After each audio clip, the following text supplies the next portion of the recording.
This is Jocko Podcast number 142 with Echo Charles and me, Jocko Willink. Good evening, Echo. Good evening. S.L.A. Marshal could be a braggart of the first order. I could write on toilet paper with a crayon and sell it, was a routine boast. But his favorite claim to fame was at first the most puzzling to me, and years later the most significant in terms of unraveling the hustler and the phony that he was, and how he was nonetheless able to make such a mark on the U.S. Army. Slam regularly brought up the fact that the Army had made him a general despite his never having attended even one military school, and that he was the only general in the Army to have this distinction. He neglected to say, and never would have had I not followed it up out of sheer curiosity, that he'd gotten his star not in the regular Army, but in the reserves. Meanwhile, with no reason not to believe him, I accepted Slam's story of World War I. His experiences as an infantryman in all the major campaigns, his battlefield commission to become the youngest second lieutenant in the U.S. Army during the war, the romantic tale he spun of Armistice Day when he saw in the end of the war sharing his canteens with his brigade commander in the trenches. With no reason not to believe him, I accepted Slam's tales of World War II, too.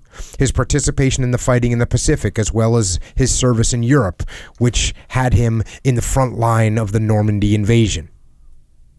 It would be many, many, many years in which Slam repeated the stories endlessly, in which his reputation was only further bolstered as one or the other appeared in everything from Current Biography, 1953, to the obituaries upon his death in 1977, and in his autobiography published 2 years later before I would discover it was all a lie. Slam had been an enlisted man with the 315th Engineers 90th Infantry Division during World War I, and spent his time not fighting as an infantryman, but repairing French roads until just before the war's end. He had not been battlefield commissioned, and he wasn't anywhere near the trenches on 11 November 1918, being instead at the Army France-based Officer Candidate School, then called Infantry Candidate School, the self-proclaimed youngest lieutenant in World War I, who in fact never served an officer in any outfit, regular or reserve, in any capacity ever, was not commissioned until April 1919, long after the last angry shots were fired. According to his service record, Slam saw no infantry combat in World War II either, although he was awarded a CIB for the Marshall Islands campaign while serving on the DA staff. And far from being on the ground from the earliest hours of the 6 June 1944 Normandy invasion, Slam didn't even arrive in the European theater until July. And then it was as a staff officer / historian reconstructing the operation. And while Slam would speak with pride of being the only American soldier to serve in all 4 of America's great wars in the 20th century, it was a claim more than a little deceptive. His Korean War experience covered exactly 3 months, December of 1950 to February 1951, when he was recalled from the reserves to active duty as a historian / operations analyst for the 8th Army, a stint for his country that produced The River and the Gauntlet for himself, and his service in Vietnam was undertaken as a 6-year retired reserve general and a 40-year experienced journalist. Slam's job when he wasn't wearing a khaki, looking for a story on the Army's tab. A historian as careless with his own history as Slam Marshall was could hardly be a careful historian, and Marshall proved the rule. Veterans of many of the actions he documented in his books have complained bitterly over the years of the inaccuracy or blatant bias. With it all, though, the truth was that Slam was a fallen and irrevocably smashed idol in my eyes.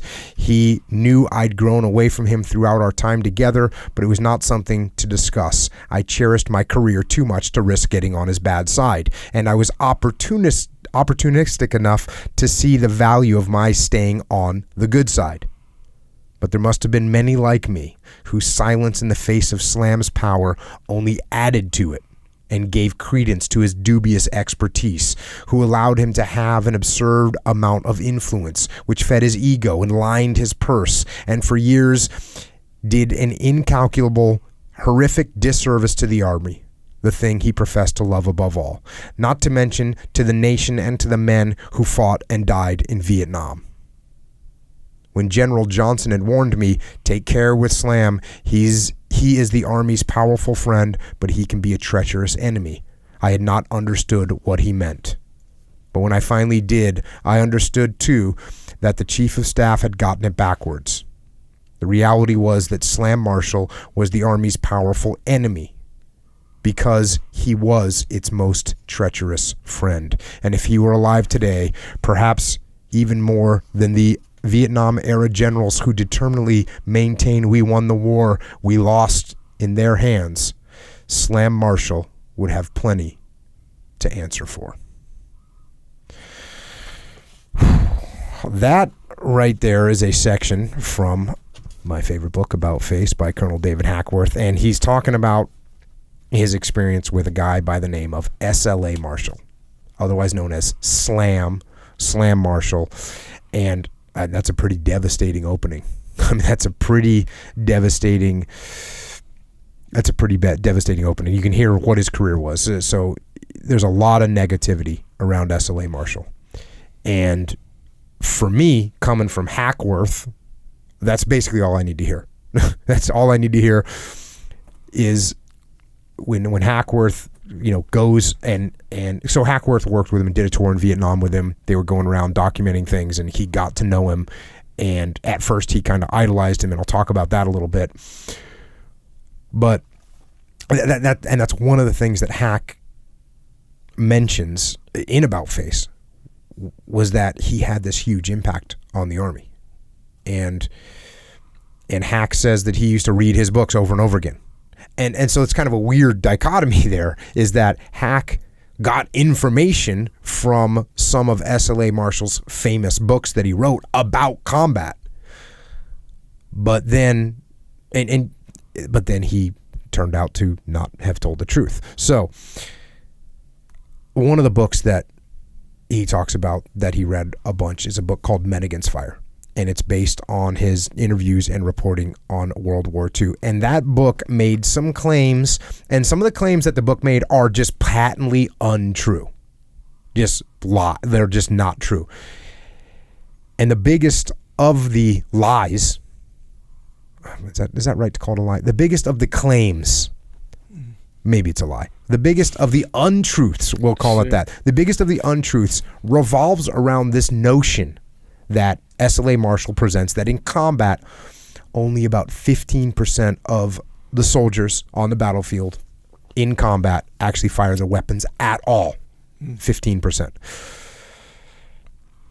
Now, that's a really strange thing to say. Now, and knowing what I know now, I think he may have done that for a couple of reasons. And I'm not making excuses. I'm saying this is why I think he would do that, because there's no excuse for doing this. The first is, I think he wanted to have a theory or a hypothesis that was like kind of shocking and would gain him some publicity, right? That's a shocking thing. When you hear, hey, in combat, only 15% of people fire their weapons, right? You're going, what are you talking about? That's crazy. So I think he wanted to have something to discuss that would bring him out to the limelight, this shocking claim. And second, I think he saw that there was an actual problem, right? That maybe not as many people shot their weapons in combat as should, and he wanted to fix that problem. So was it 85% of the people that weren't shooting the weapon? No. But maybe the number was a decent percentage that didn't shoot or could have shot more. Is that possible? Yeah, I could say that that's possible. Maybe not as many people were shooting as you would have liked. So that's why I think he got focused on that particular subject. And I think the normal human life things, right? I think he had a big ego, which actually I don't think he did. He had a big ego. He was insecure. I think he made up some of these other stories, which are horrible. To make up stories about your combat experience, this is a big mistake. I think this is, in many ways, this is like one of the first documented cases of stolen valor, right? And obviously I don't like stolen valor. So there's a lot of negativity around S.L.A. Marshall. And I have to be careful because it's very easy for me to throw the baby out with the bathwater, right? Mm-hmm. And when okay, so I'm here to learn, right?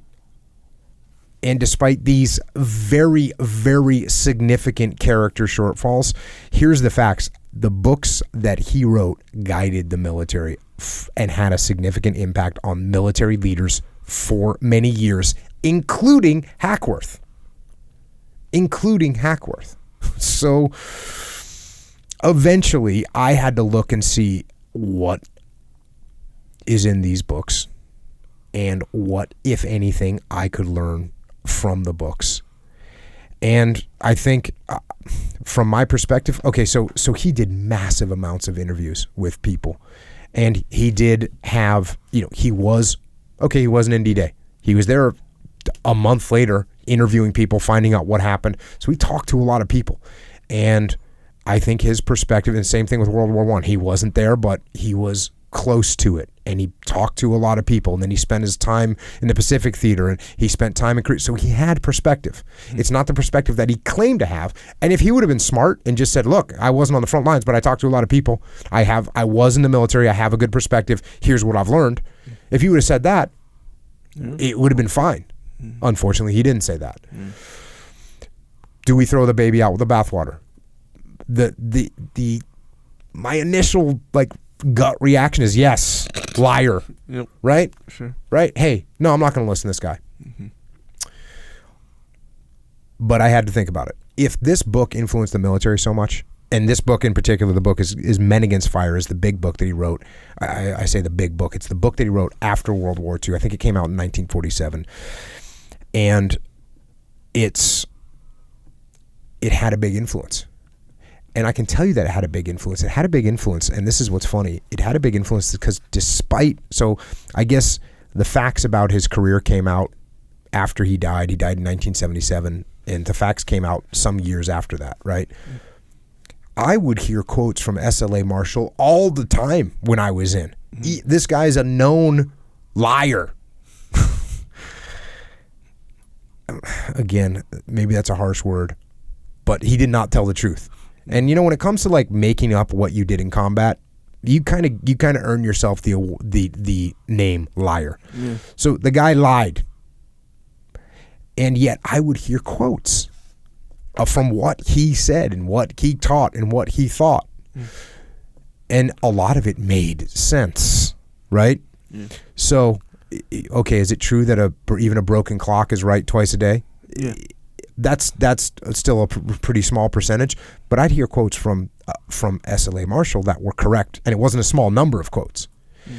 And so I think despite his ego, despite his lying, he had a lot of good. He had gathered a lot of good information and talked to enough people that he actually started to make sense, and he saw people in multiple different wars. Again, did he see it to the degree that he claimed to? No. But there's a lot of military historians that were never in any kind of combat whatsoever, that were never even in the military. Yeah. There's plenty of very respected. I've got books in the queue, and I don't know if I'll ever cover them, but I've got books in the queue that are great books about war and about the military that were written by people that were never in the military. There's military theorists that were never in the military that I have a great deal of respect for. So... and that they say sensible things. So is there a question of character? Yes. Are we going to throw the baby out with the bathwater? I'm going to try not to. I'm going to try and see what we can learn. And I think from when I read this book, and I read this book a long time ago, and I don't know. Anyways, I got stuff out of it, and I think there's actually I'm going to tell you, I think there's actually a lot to get out of this book, and if nothing else, it reflects and reinforces some lessons and brings some other ones, it paints them a little bit more clearly. So, without further ado, and I found myself as I was reviewing this book again, about halfway through it, I totally forgot that it was this guy that I consider a liar, right? I got over that, right? Because I'm thinking, yeah, that makes sense. Yes, that does that. And he's pulling in quotes from military leaders and yeah, that's. Are you with me? I mean, does it make sense? It makes 100% sense because remember back in the day, remember Milli Vanilli? Remember that? That group. Oh yeah, the two guys. Yeah, so they were liars. Yeah, kind of in that way. Yeah, so it wasn't them singing and all this stuff, as it turns out. But when they were, on the radio and stuff, everyone liked that. Blame it on the rain or whatever. Did they recover? They did not recover from their situation. Negative. And S.L.A. Marshall was dead. Yeah. Well, one of the guys committed suicide in Milli Vanilli. It was like, it got heavy. But nonetheless, the point is, it's like, yeah, it's not them singing it, they're liars or whatever, but the songs were kind of dope. That's the thing. So, it's the same deal. So I get it. S.L.A. Marshall, Milli Vanilli. Yeah, same thing. Same situation. I'm saying if you put on one of the Milli Vanilli songs right now, it'll bring you right back, to the dance or whatever. And, it's still good. It's good. So you kind of lose that part of it. Why wouldn't you take the guys that actually sang it? Or why don't you teach those two guys how to sing? Is that hard to sing? Yes. So one time, not to go too deep into it, but they tried to. We could just do a podcast about Milli Vanilli up in here. Bro, they went into it and they were like, "Hey, we think you," because they messed up on stage, right? That's how they got busted. Skipped, yeah. Oh, dang. And so they're like, "Oh my God!" They panicked. They ran off stage. All this stuff. They could have just been like, "Yeah, we were lip syncing for that show," but then so I forget how they handled it. But then people were like, "Hey." How long did it take the guy to kill himself? Oh, a long time, years. They got exposed and all this stuff. Man. But he was just, and so they're like, no, we'll prove it, And then so the people came in and listened to him like actually singing the thing. It was like, oh my God, not even close. These guys can't even sing. It's. You got to tell the truth about what's going on, man. Yeah, you got to. And that's the thing. Like, just like how you said, like, why not just get here? The people who really sang those songs, they were older people. They were like old, like 50s or something like that. Like, so they didn't have the pop culture kind of feel, so they were less marketable in that way. But did they just hire a couple, like, vocalists? I mean, how bad can those guys sing? Terrible. Like the real guys. Oh man, yeah. You can watch the little documentary thing. Whatever. And he's like, good. And they have thick German accents too. That's the thing too. Way. Yeah, they're from Germany. Oh, so dang. It's like it's night and day. They're different. But the real people who sang it, they're like I said, like old, funky, like kind of jazz type people. From what I remember, so they're just less marketable. But just like how you said, sure they're less marketable, but man, they're putting out some pretty cool songs. I mean, I don't know. The marketing, I think that's a big part of it. I don't know, man, but you are right, though. It's weird. It's also because the stuff that S.L.A. Marshall says in this book, he's making statements that they stand on their own. You don't need, to be able to say, look, I was here, so therefore what I'm saying you should listen to. Like, no, the value of what you're saying should stand on its own. You don't need to be have some certain experience. It's like Leif and I talk about, and I would say you can't, if you're trying to prove a tactic to someone, like if I say, hey, when you get in this situation, here's what you should do. I shouldn't say, because this is how we did it when I was in Baghdad or when I was in Ramadi or whatever, or when I was in Nam. Like no, here's the tactic. And look at how it performs. Go and do a trial run. Go and do some force-on-force training. You'll see that the tactic works. And S.L.A. Marshall, smart guy, great writer, could have said, hey, here's these tactics that I learned from these other people that just got out of it. And that wasn't good. That's a little ego thing, isn't it? Just wasn't good enough for him. Didn't you guys have a name for that? When someone would bust that out. Like, Weeb, which is when I was in Baghdad. Yeah. When I was in Baghdad. Hey, when I was in Baghdad, we did it like this. Yeah. And you can't stand on that, right? Is it good to have experience and say, hey, look, when I was in Baghdad, this is how we did it. Perhaps we should try it this way. That's one thing. But to say, when I was in Baghdad, this is how we did it, so that's how is the best way to do it, which is just not true. It's not true. Things evolve. The fundamental principles of combat leadership don't change, but the tactics that you use can definitely, you have to modify your tactics. The enemy's going to modify their tactics, so you have to adjust as well. And so to rely on your personal experience as how you bolster your arguments is wrong. It's an additive, right? It's good to say, hey, look, I've done this before, and this is a good way. I remember I had a situation where I was teaching how to go over the beach with boats, right? And I brought up some things, and I said, hey, look, I've done, and I had happened to have done multiple deployments on a ship. And when you're on a ship, you go over the beach a lot. And going over the beach is a complicated operation. I don't care. There's no easy way to do it, man. You got gear that's going to flood out. You got waves. You got tide. You got surf. You got sand. You got salt water. It's a nightmare. And that's one of the things that makes the SEALs good, is that we have to do this. So when you insert any other way, it's freaking easy. Like you step off a helicopter, everything's fine. You see, you get dropped out of a vehicle, everything's fine. You come over the beach, everything is a disaster. There's salt everywhere. There's water everywhere. Everything's flooded and broken, and you're freezing cold. It just sucks. And that's our normal mode of operation is right there. So everything else seems easy. But I had a guy that was saying, don't ever bring the boats in. And I totally disagreed with that. It was like, well, you have to think about what you're going to do, is basically what I'm saying. You have to think about what you're going to do. If you can avoid, if the boats come in and they flip, it's a real problem, right? It's a real problem. If there's surf, it's a real problem. And you need to have like elements ready to just handle the boats. Because if something goes wrong, so you can't, you have to really think about what you're doing. And anyways, I almost fell back on like, look, I've done this.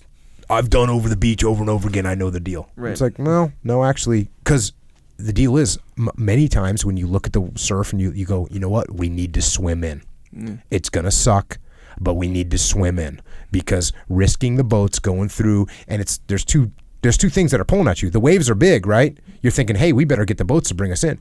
That's actually counterintuitive, because the waves are big, man. You flip a boat over and it's a disaster. It's a disaster.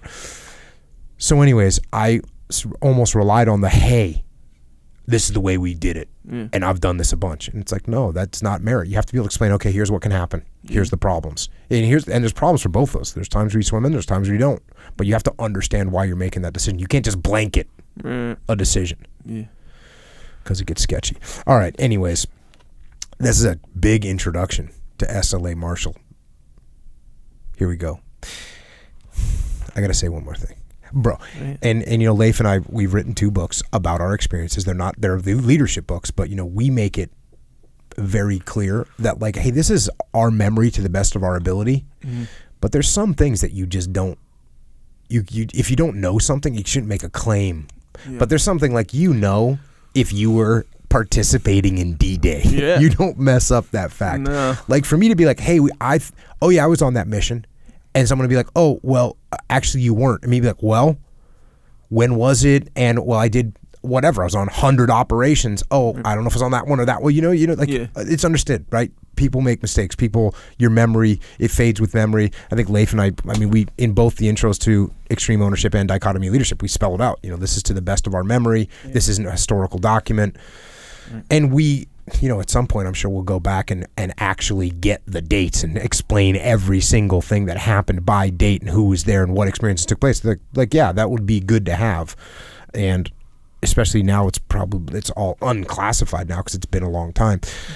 But the kind of errors that he's making are like, I was at D-Day.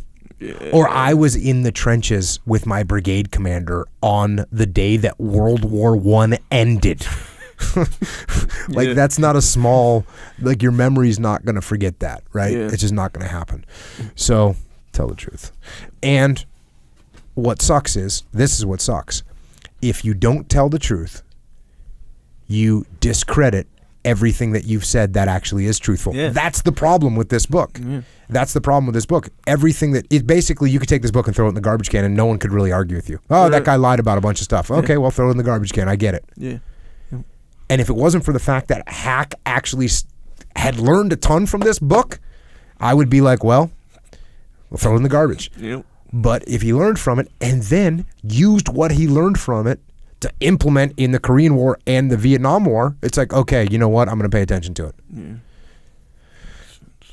This is a rough. It took me a long time to decide to cover this book. Actually, Yeah. isn't that crazy? Makes sense though. It totally makes sense. Wait, it makes sense that it took a long time, or it makes sense that we're here right now with book in hand? Both. Okay. I mean, more the long time thing. Of course, you got to consider. Just like that one, there's like a reporter, like a news reporter who like said he was in a helicopter and it took fire and all this stuff. That was Hillary Clinton. Yeah, said that she took sniper fire coming right, somewhere. But there was a reporter that did that too. Yeah. And it was like a legit reporter. Yeah. And then he said like he took all this stuff and then he was like, well, I was in the helicopter, like two helicopters behind, and I saw careful. It. Meanwhile, he has some good stuff. Yeah. He shouldn't have said that, just like you're saying, you don't have to say all that. There's something else that happens. This catches people when it comes to storytelling. Okay, I'm going to explain this. If I'm telling you a story about something taking place, and I'm not a great storyteller, I want you to feel how I felt. Yeah. So if I say to you, like, let's say I got a mortar that exploded 50 yards from me. Yeah. 50 yards, I'm pretty safe. Could I get fragged? Sure, I could get fragged, but I'm pretty safe. It's still pretty shocking. Whoa, it's loud. Boom. And when that first mortar hits, you're like, oh, wait, is another mortar going to hit me? What's going on? Well, when I tell you, hey, a mortar hit and it hit 50 meters from me, I'm thinking, well, that doesn't really convey how I felt at that moment. Yeah, that's true. So you know what I'm going to do? I'm just going to cut that down a little bit. I had this mortar hit 10 meters from me. Mm-hmm. And now you're thinking, oh, dang, like even you, I can see it on your face. Mm-hmm. You get it now. Yeah. So in order for me to try and convey the emotions that I actually felt, people start to adjust. And you got to be careful of that. I don't think they're doing it intentionally. Mm. I used to put myself in check. Like, okay, I need to tell a good story, but I need to keep the facts straight. Yeah. Right? It's sketchy. Yeah, that's the thing, the facts. So there's a difference between saying, hey, this was the biggest explosion you'd ever seen in your life. Like saying that is different than like this explosion was literally, 200 feet in the air or something like this. Well, you could say, oh, this was a 400 pounds worth of TNT. Yeah, you can't make those factual. You can't make those factual. But hey, something hits 50 meters from you and you've never been mortared before, that is a scary thing. Yeah. It's a scary thing. Do a metaphor though. Yes. You know what I'm saying? Or but here's what's cool. Or here's what I always need to remember. When I tell you I got a mortar that landed 50 meters, most people are like, damn, that's scary enough, bro. I don't need to make it more scary. Oh, yeah. Let's just keep it real. Yeah, you even mentioned the smoke trail behind the mortar when you see it going up. To me, that's scary. That's scary. Yeah, I don't care how many meters away. And it's not really smoke. It's like little sparks, like a sparkler. Oh, like a trail. Yeah. Yeah. Shing. That's what it sounds like too. See, that even sounds scary, by the way. So, here we end up. We end up with S.L.A. Marshall's book. Lots to learn from it. And yeah, so let's get into it. We'll try and take it for what it's worth. Yes, sir. And I believe you're going to find, as I was reviewing this book, I'm like, yeah, there's so much good information in here. Here we go to the book. In the early years of World War II, it was the common practice of public spokesmen in the United States to magnify the role of the machine in war while minimizing the importance of large forces of well-trained foot soldiers. Hey, World War II, we're just going to win this thing with all these big machines we're creating. Once the total contest between national societies is predicated, it becomes impossible to write off the ultimate clash between the masses of men who fight on foot. They are the body of the national defense. There is no other way out. The society which looks for an easier way is building its hope on sand. See, I'm already getting kind of fired up. Dig it. Because that's real. Yeah. Improvisation is the natural order of warfare. The perfect formulas will continue to be found only on charts. That's good. What's the quote that you clipped out of Dave Burke saying... Good deal, Dave. Yeah, good deal, Dave.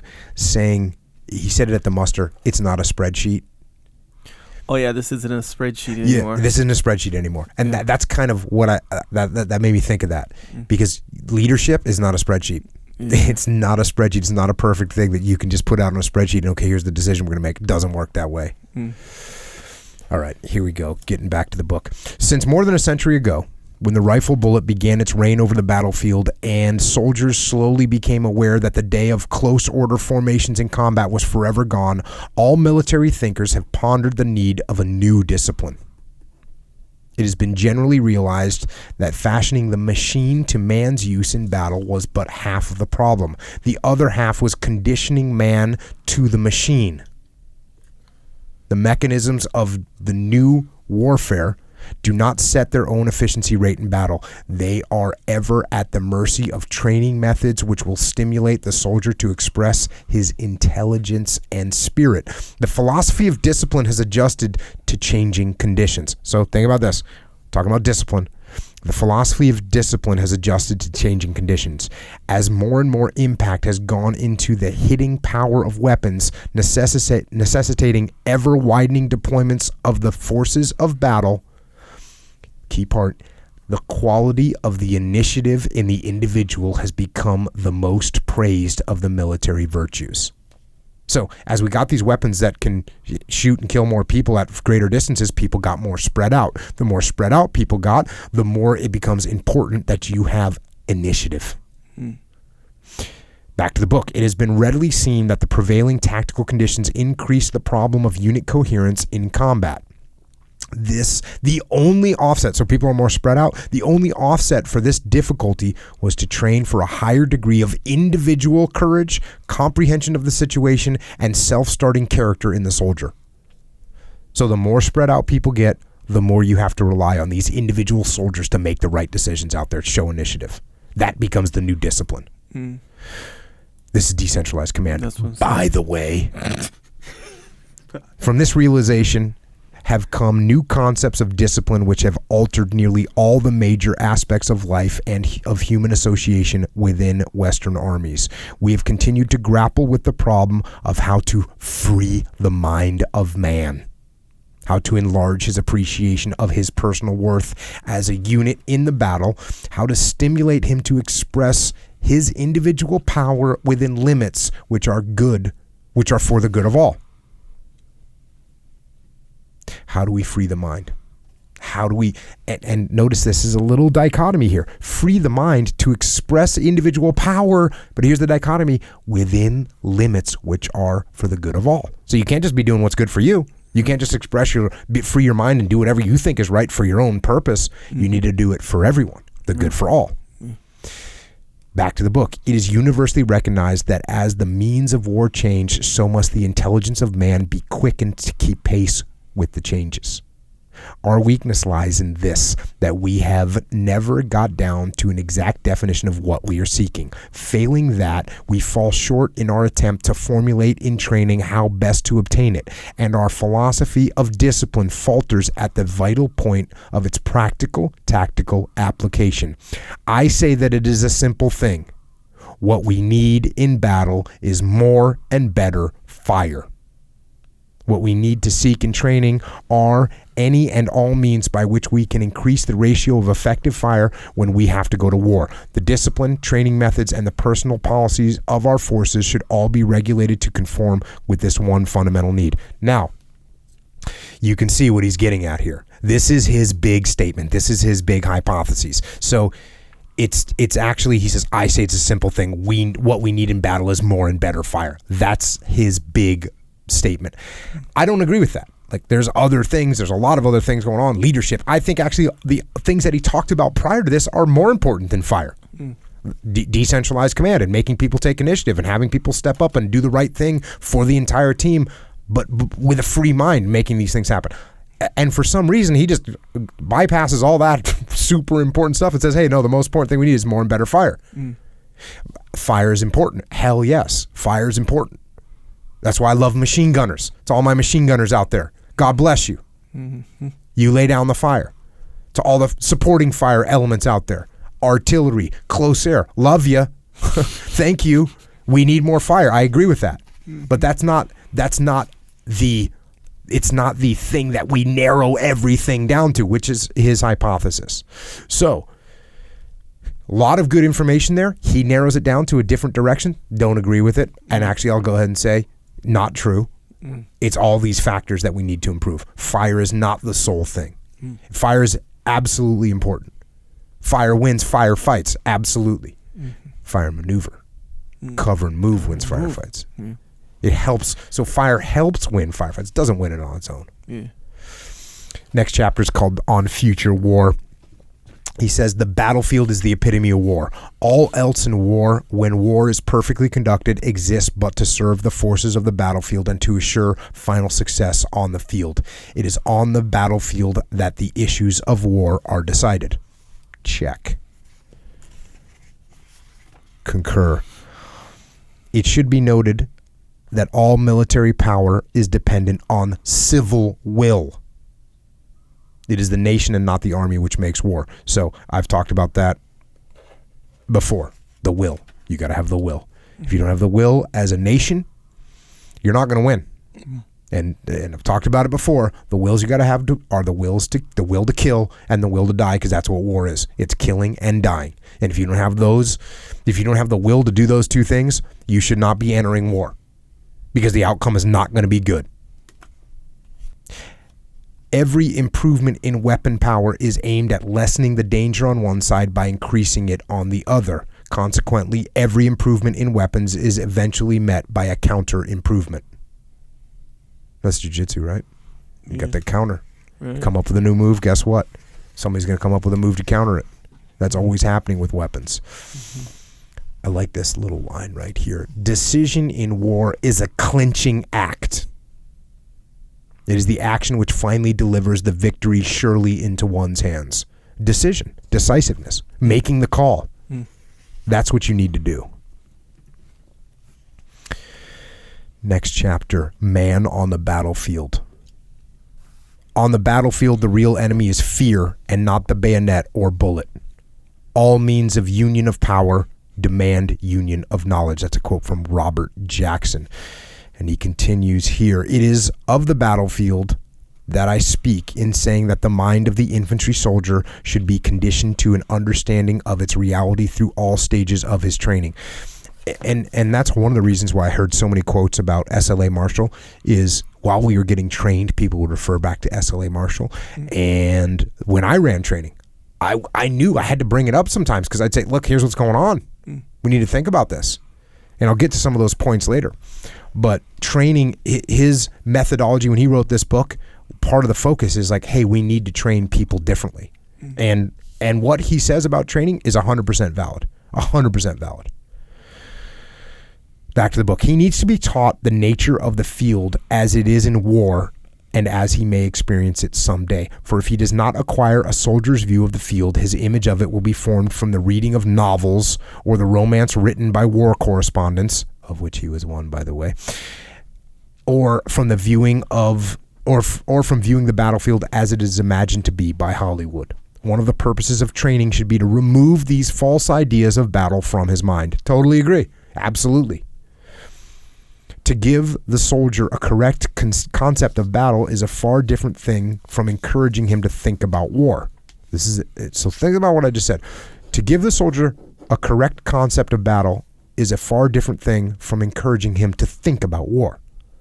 The latter is too vast a canvas. It includes too much detail, which is confusing to his mind and immaterial to his personal problem. So he's like, don't think about this big picture. You need to think about what's happening. We have surpassed all other armies and outstripped common sense in our effort to teach man something about war. He's counseled about war's causes, which is a good thing on which those rare occasions when the instruction is in qualified hands. He is told about how the soldiers and sailors of other nations observe courtesy and foster tradition. He is even bored by lectures on the strategy and logistics of high command.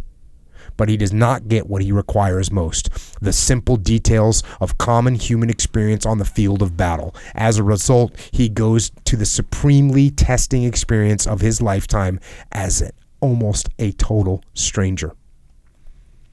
So you learn all these, and you know what? Actually, when Leif took over the junior officers course coming out of Buds, it was very focused on the big picture stuff, and it wasn't helping these guys being prepared to be in a SEAL platoon. And Leif was like, no, I got to change this. You can still talk about the stuff, and it's important to. You don't throw it out, but you got to teach people what the human experience on the battlefield is. And that's what Leif tried to do, and that's what I tried to do when I took over training. And my training was further along when I took it over. You know, we were already moving in that direction, or it already reflected that. Mm-hmm. But a lot of the stuff that Leif was being taught in Leif's course was not the human experience on the field of battle. Leif tried to get that in there, and he did a good job of it. Back to the book. The price for failure. So he's talking about to train these people correctly. The price for failure is paid all up and down the line. Men go into action the first time, haltingly and gropingly as if they were lost at night in the deep woods. Lives are wasted unnecessarily. Time is lost. Ground that might be taken is overlooked. It is not necessary that these misfortunes befall organizations simply because they are new to battle. It is possible that the infantry soldier can be trained to anticipate fully the true conditions of the battlefield. It is possible that units can be schooled to take full and prompt action against the disunifying effect of these conditions. Fear is ever present, but it is the uncontrolled fear that is the enemy of successful operation, and the control of fear depends upon the extent to which all dangers and distractions may be correctly anticipated and therefore understood. You gotta simulate battle. That's what you gotta do. And they did a great job when I was going through my workups. They did a great job of doing that. When I took over and was running training, we brought it even to the next level. It was freaking mayhem out there. Mm. And I had many people, and we're going to have some guys that are retiring in the future that are coming on the podcast that went through my workups. They will tell you being in actual combat was easier. It was easier. Yeah. And that's what my goal was. We want this training to be so chaotic. And when you think about this right here, when you think about law enforcement training, should be the same way. You want these guys completely tested. You want it to be harder than anybody they ever have to deal with. You want the situation to be more stressful than they're going to deal with in real life. And that's how you get them prepared. Next, the heart of the matter is to relate the man to his fellow soldier as he will find him on the field of combat, to condition him to human nature as he will learn to depend on it when the ground offers him no comfort and weapons fail. He talks a lot about human nature. I talk a lot about human nature. When you'd hear about this guy or this this book, did you know that he was a faker back then? It was, yes, but it was, you know how there's two sides to every story? Yeah. It seemed like, to me, until I read About Face, and I was like, okay, there's the actual side. There's the actual side. Yeah. Because, Hackworth said, look, this is what he actually did. Here's his military records. Yeah. So, but up until I read About Face, it was kind of like, oh, S.L.A, there's some weird stuff about his career, but maybe not. Kind of, what is it, gray area? Yeah. But not everyone. Some people would talk about him like he was the man without any demerits against him, without any question against him. Right, which kind of adds to the little hodgepodge opinions that you might have. That was a crazy thing. I mean, when Hackworth was just talking about that opening that I read, this is something that is just, when you read it, you go, oh, God. So he's saying that, Hackworth is saying that basically he didn't want to bring up the fact. He stayed on his good side, right? Hey, he valued his career. Slam had a lot of power, so he's just going to stay on his good side. Yeah. And then he's saying how many other guys were doing that? How many guys were just staying on S.L.A. Marshall's good side because they wanted to continue their career? Yeah, and in order to do that, they're like, oh, I'm not going to say anything about it. Yeah. And that actually bolsters his power because Hackworth at this time, right? If you get a blessing from Hackworth, it's like, that's real positive. Remember what Jim Mukiyama said about Hackworth? He's like, everybody knew Hackworth. Everybody knew him. Yeah. He was Mr. Infantry. Yeah. Coolest nickname ever, by the way. Yeah, sure. If I come back in another world, I'm going to do whatever it takes to earn the nickname Mr. Infantry. That's just as legit as it gets. Mm-hmm. So, but when you got Hackworth going, oh, yeah, I worked with Slam, good guy, right? That's that's Hackworth saying that. Yep. So it's like, And now there's other generals are saying this because everybody just wants to protect their little career. And he's saying he was opportunistic. This is Hackworth coming out straight up, calling himself guilty. Yeah. So do you think This happens all the time, though, right? That's what I'm saying. Yes, it happens all the time. So do you think that it's kind of, in a way, your duty to kind of to call it out? Okay, there's two ways to answer that question. If you call it out, and it doesn't work, and you get blacklisted by S.L.A. Marshall, and now you don't make rank, and now you're not in charge, and they shove you off to some billet over in wherever, and now you have no more influence. Did you do a good job? Did you make a right call? No. Yeah. If you play the game and you just go along with it, and you try and get yourself to a position of power where you can actually have more influence than you would have had, and you had to bite your tongue, was that the good move? But what if you didn't really get to where you wanted to be, and now you accelerated him, and he turned it again? You know, I mean, that's a very tough decision to make, and that's why you got to be tactful. You got to think about what's going on. You got to think about the long-term consequences of what you're about to do. That's why leadership is challenging, and that's why playing these little political games, which you have to play in every different organization. People don't think there's political games in the military. Oh, it's a big political game. It's a big, giant political game, and same thing in companies, corporations. Yeah, right. That's the way the world works. You got to play the game. Yeah. So, like, even socially, you know, where, let's say you know a person, and I've been in this situation before, not even necessarily in it. I'm not saying that. I'm not saying that either, but I'm saying plausible deniability just came out. Good job, Echo Charles. But you know of somebody who they're like a complete like faker, liar, and they I don't know, and just I'm saying social scenario where they have a nice car, but then they owe like 10 people like tens of thousands of dollars because of how they screwed them over in something, like their friends and all this stuff, right? Yeah. Meanwhile, there's a small group of people who know all about that stuff, and we see you'll see this person as this huge faker going around town as this huge faker. But everyone else who's not in it sees him as this great person who's like, whatever. Is it your duty on a social level, see what I'm saying? Like to be like, hey, because, I guess it could be said like, hey, you're kind of protecting other people from getting screwed in that same way. Yeah, for sure. But at the same time, it's like, do you, especially if you don't have a dog in the fight. I'd have to look at what is this person doing that's benefiting anyone. If all they're doing is screwing people over, I'm going to say something for sure. Yeah. If this individual is somehow, running a big charity organization, right? Yeah, right? Yeah. Like that's a legit thing, right? That could happen. He's donating money or getting people to donate or whatever. Maybe I'd try and mitigate it more. Yeah. But in a social situation, this person just sounds like they're going to screw people over. I think I'm gonna drop dime.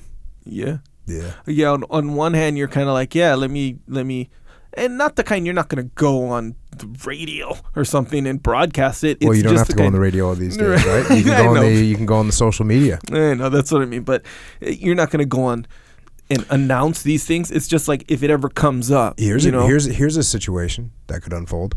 If you call this person out, now they stop whatever form of income they have. Now no one that they owes money to is actually going to get paid back. Right. So that could be problematic. Yeah. Or you have like a little conflict with this person. Now you got to deal with whatever comes of that. Yeah. You see what I'm saying?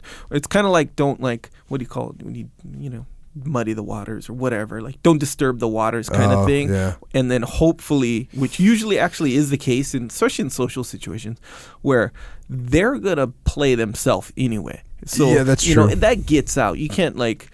But I don't like people taking people's money. Yeah. So I'm going to have a problem with this person. Yeah. That's the bottom line. Yeah, fully. And I think most people, that's how it is. They don't like that. So. And I think the weird thing is social people, they don't be coming around me if they... I kind of give off the vibe of like, hey, you don't want to be acting that way around me. Yeah. So I don't have a lot of people like that hanging around. Yeah. There it is. Going back to the book. Only when human rather than material aspects of operation are put uppermost can tactical bodies be conditioned to make the most of their potential unity. So the human being, he's saying that human beings are more important. It is beyond question that the most serious and repeated breakdowns on the field of combat are caused by failure of controls over human nature. I'm going to read that again. It is beyond question that the most serious and repeated breakdowns on the field of combat are caused by failure of the controls over human nature. Not tactics, not weapons, not machinery, not physical strength, but human nature. And guess what? I agree with that. I agree with that. We all grant that the soldier must be trained for initiative and encouraged to think about what is problem while in combat. So he talks a lot about initiative, and that's one of the things that I think was very positive. That's one of the things that influenced me, knowing that it was important for people to have initiative and knowing that you can't control everyone on the battlefield and understanding decentralized command. Back to the book. Our training methods are conditioned by the ideal of automatic response. So he's saying, like, we think that the best ideal is just automatic response. That's what we want. At the same time, our observation of the battlefield's reality makes it clear to us that we need men who can think through their situation and steel themselves for action according to the situation. So we don't want automatic response. We want people that can think. The thinking soldier, the man who's trained for self-starting, cannot be matured in a school which holds to the vestiges of the belief that automatic action is the ideal thing in the soldier. Again, this is undeniable. Undeniable. We want people that think for themselves. Mm-hmm. I hold it to be one of the simplest truths of war that the thing which enables an infantry soldier to keep going with his weapons is the near presence or the presumed presence of a comrade. It happened too frequently in our army that a line company was careless about the manner in which it received a new replacement. The stranger was not introduced to his superiors, nor was there time for him to feel the friendly interest of his immediate associates before he was ordered forward with the attack. The result was the man's total failure in battle and his return to the rear as a mental case. So it is far more than a question of the soldier's need of physical support from other men. He must have at least some feeling of spiritual unity with them if he is to do an efficient job of moving and fighting. This is very important. I work with companies all the time. So you take an army unit and you throw a random guy in there, a random replacement, and no one meets him and no one talks to him, and all of a sudden they're going on an attack, he's going to fail. Yeah. That's the statement. Because he doesn't know anyone else, and he goes more into detail in this in the book. But that happens with companies where they have someone new person check on board. They get hired, they check on board. No one meets them, no one greets them, no one becomes friends with them. They're in their own isolated little world. The pressure starts to come, and they bail or they break. Yeah, makes sense. He talks more about this in chapter 4, which is called Combat Isolation, and there's a quote that it starts off from Major General Charles W. O'Daniel, and it says, "The finest theories and most minute plans often crumble. Complex systems fall by the wayside. Parade ground formations disappear. Our splendidly trained leaders vanish. The good men which we had at the beginning are gone. The raw truth is before us." That's good, right? Yeah. And obviously, law of combat, number 2, keep things simple. That's exactly what he's talking about. You got to keep things simple.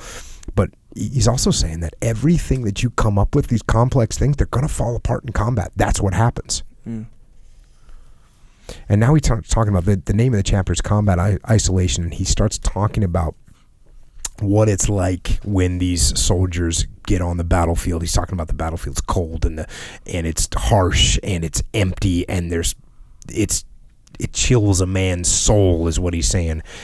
And then when the fire starts, here we go back to the book. He finds himself suddenly almost alone in his hour of greatest danger, and he can feel the danger, but there is nothing out there, nothing to contend against. It is from the mixture of mystification and fear that there comes the feeling of helplessness, which in turn produces greater fear.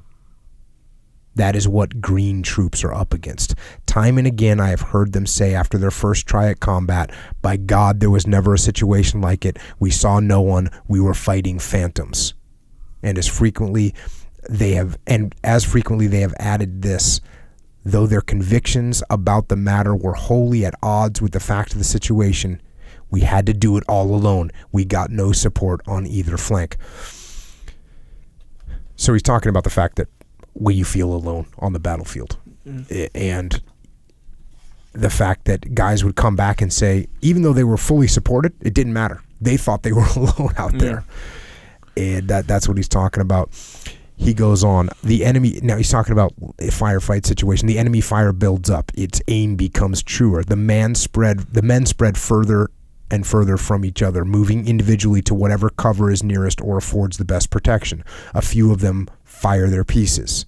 At first they do so almost timidly, as if fearing a rebuke for wasting ammunition when they do not see the enemy. Others do nothing. Some fail to act mainly because they are puzzled what to do, and their leaders do not tell them. Others are wholly unnerved and can neither think nor move in sensible relation to the situation. Such response as the men make to enemy fire tends mainly to produce greater separation in the elements of the company, thereby intensifying the feeling of isolation and the insecurity of its individuals. The junior leaders are affected as much as the rifle files. So when chaos starts, people start to be alone. Again, this can apply to the battlefield. This can apply to the business world. When chaos starts, people start to focus on their own little world. And the more you focus on your own little world, the more separation there is, the less unity there is in your unit to make something happen. Now he goes on, back to the book. Could one clear commanding voice be raised, even though it be the voice of an individual without titular authority, they would obey. Or at least the stronger characters would do so, and the weaker would begin to take heart because something is being done. I got to see this over, when I was running training, I got to see this over and over and over and over again. And as a matter of fact, Leif wrote a chapter about it in The Dichotomy of Leadership, of situations where, one situation in particular where there's no voice. No one's taking charge. Finally, someone steps up and takes charge, and it's like, boom, everything changes. But clear commanding voices are all too rare on the field of battle. So they wait, doing nothing, and inaction takes further toll on their resolve. More grievous losses will no doubt come to this band of men in time, but as a company, this is the worst hour that they will ever know. So it's a downward spiral. If no one steps up and starts making calls, you start taking casualties. Now if people panic even more, they get more in their own little world. They become more detached from each other. Less unity of what you're trying to make happen. Back to the book. It would serve no purpose to dwell on the discouraging detail of this ordeal if it were not for the belief that much of it is unnecessary and that the infantry soldier can find a better way. One must not come to rest on Clausewitz's gloomy warning that, quote, in war the novice is met only by pitch black night. On beyond that, there are words to be read. It is of the first importance that the soldier, high or low, should not have to encounter in war things which, seen for the first time, set him in terror or perplexity. So that's Clausewitz talking about training. You got to get people ready for this chaos and mayhem. You've got to get them ready for it. You've got to get them ready. You got to show them that when people panic and people are getting separated, that one commanding voice, one leader stepping up and leading will have a massive impact on the situation. And failure to do that will also have a massive impact, but it'll be a massive negative impact.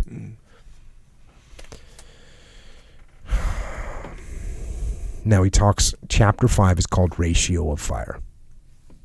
And here we get into his little hypotheses. I'm not going to waste a lot of time on it, but I'm going to bring it up. Back to the book. Now, I do not think I've seen it stated in the military manuals of this age or in any of the writings meant for the instruction of those who lead troops that a commander of infantry will be well advised to believe that when he engages the enemy, not more than 1/4 of his men will ever strike a real blow unless they are compelled by almost overpowering circumstances, or unless all junior leaders constantly ride herd on troops with specific mission of increasing their fire. The 25% estimate stands for even for well-trained and campaign-seasoned troops. I mean that 75% will not fire or will not persist in firing against the enemy and his works. These men may face danger, but will not fight. So that's his hypothesis, and actually the beginning of this book has a foreword in it that I'm just going to touch on. The foreword is written by a guy named Russell Glenn, and he points out some of the disputes against this, about this low ratio of fire. So here we go, back to the book. This is the introduction. So this isn't S.L.A. Marshall. This is from the introduction from Russell Glenn. Marshall's ratio of fire values did not go unchallenged even when they first appeared in 1947. General James M. Gavin, World War II commander of the 82nd Airborne Division, discounted the low estimates, as did Harry W.O. Kennard, who served in the 101st Airborne Division in every one of its combat actions during World War II and later commanded the 1st Cavalry Division in Vietnam. The legendary General Bruce Clark, commander of the U.S. forces that defended St. Vith during the Battle of the Bulge, flatly discounted Marshall, finding his values ridiculous and dangerous assertions absolute nonsense. Another combat veteran, British author George MacDonald Fraser, instead questioned Marshall's explanation for why soldiers failed to engage the enemy. Fraser had served. So one of the things that Marshall says is that people are taught not to kill, and it's against the commandments of God, and it's bad to kill, and so that's one of the things. We have an inherent moral objection to killing. And so this guy, Donald Fraser had served in Burma as an infantryman. Though he recognized that moral upbringing might influence men's behavior, his firsthand experience failed to support Marshall's rationale. Fraser wrote that, "We all have kindly impulses fostered by 2,000 years of Christian teaching, gentle Jesus, and love thy neighbor. But we have the killer instinct too, the murderous impulse of the hunter." And so the introduction of the book goes on and talks about many vets that just outright deny this. And I do too. And I never saw or felt any hesitation or saw anyone that I was with hesitate in any way to engage. In fact, quite the opposite. Most guys were more than ready to get after it. And I'm not just talking about SEALs. I'm talking about Army infantrymen. I'm talking about Marines. Guys are not hesitating. I mean, broadly, you could never make a statement like this. Could you make a statement that some people hesitate? Yes, you could make that statement. But to broadly say that only 15 to 25% of people are going to actively engage the enemy, from everything I saw, that's patently untrue. Now, the advantage and what we had for an advantage, and Marshall kind of claims this too, is that once World War II is over and they started training us to shoot at, one of the big objections that he has that guys were getting trained to shoot bullseye targets, right? So you're training to shoot a bullseye. When you first see a man, you're like, oh no, that's a man.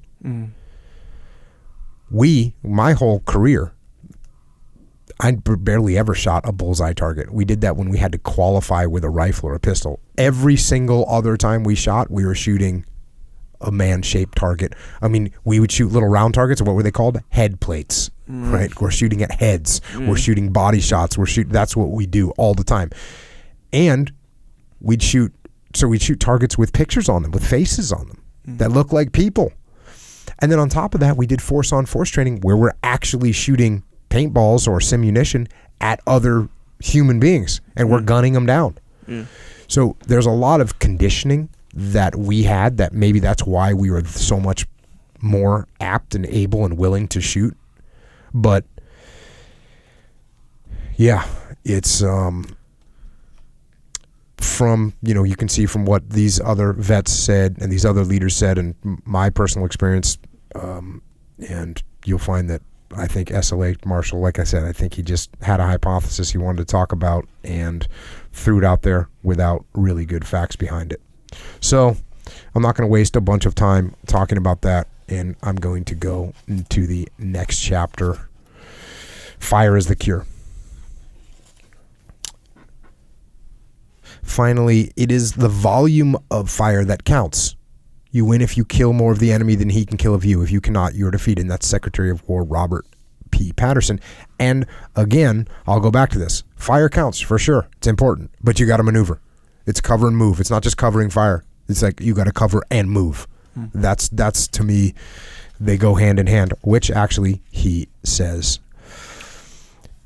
Back to the book. Fundamentally, fire must always be beaten by fire. Fundamentally, movement is the means of increasing the efficiency of one's own fire until the last strength of the enemy's fire is reduced to a vanishing point. Okay. I mean, okay. If you want to say that you're maneuvering so that you can maneuver so you can fire even better, that's technically true. Or you're maneuvering so you can break contact, but you could say that. Here's another quote. Let us not think of mobility in an army, General Charles P. Summerall once said, unless we think of mobility accompanied by violence. That's cover move. That's fire and maneuver. That's what we're talking about.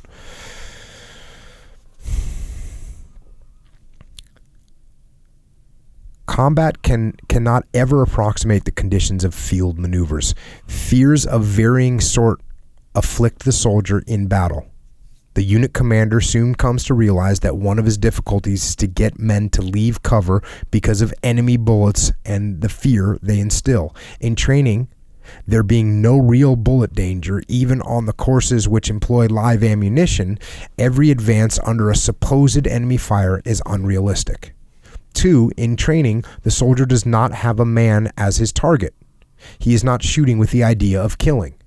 There is a third vast difference in the two conditions. The rifleman in training is usually under close observation, and the chief pressure upon him is to give satisfaction to his superior, whereas the rifleman engaging the enemy is of necessity pretty much on his own, and the chief pressure on him is to remain alive if possible.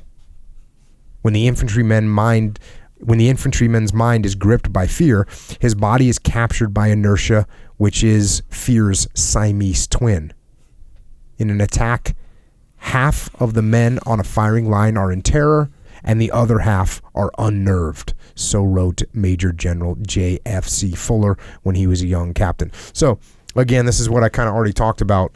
The idea that in training you're not shooting with this intent to kill, and that's what we did all the time. I mean, that's just how we rolled. In fact, they make targets where like blood comes out. When you shoot and balloon blows up and like you see blood. So they're trying to condition you. And they talk about this with video games too, right? That these young kids come up killing all the time in these video games, which are very, very realistic, and therefore they get conditioned to killing, and they don't think it's a big deal anymore. Which clearly that you could tie that into school shootings. A lot of people tie that into school shootings and say, hey, these kids were playing these video games where they're just killing people all the time, and that conditioned them to be able to kill these innocent people in a school. So there is, like I said, for me, all I ever shot at basically was human targets, things that look like people. And again, I've seen video games that they are so realistic, it's unbelievable.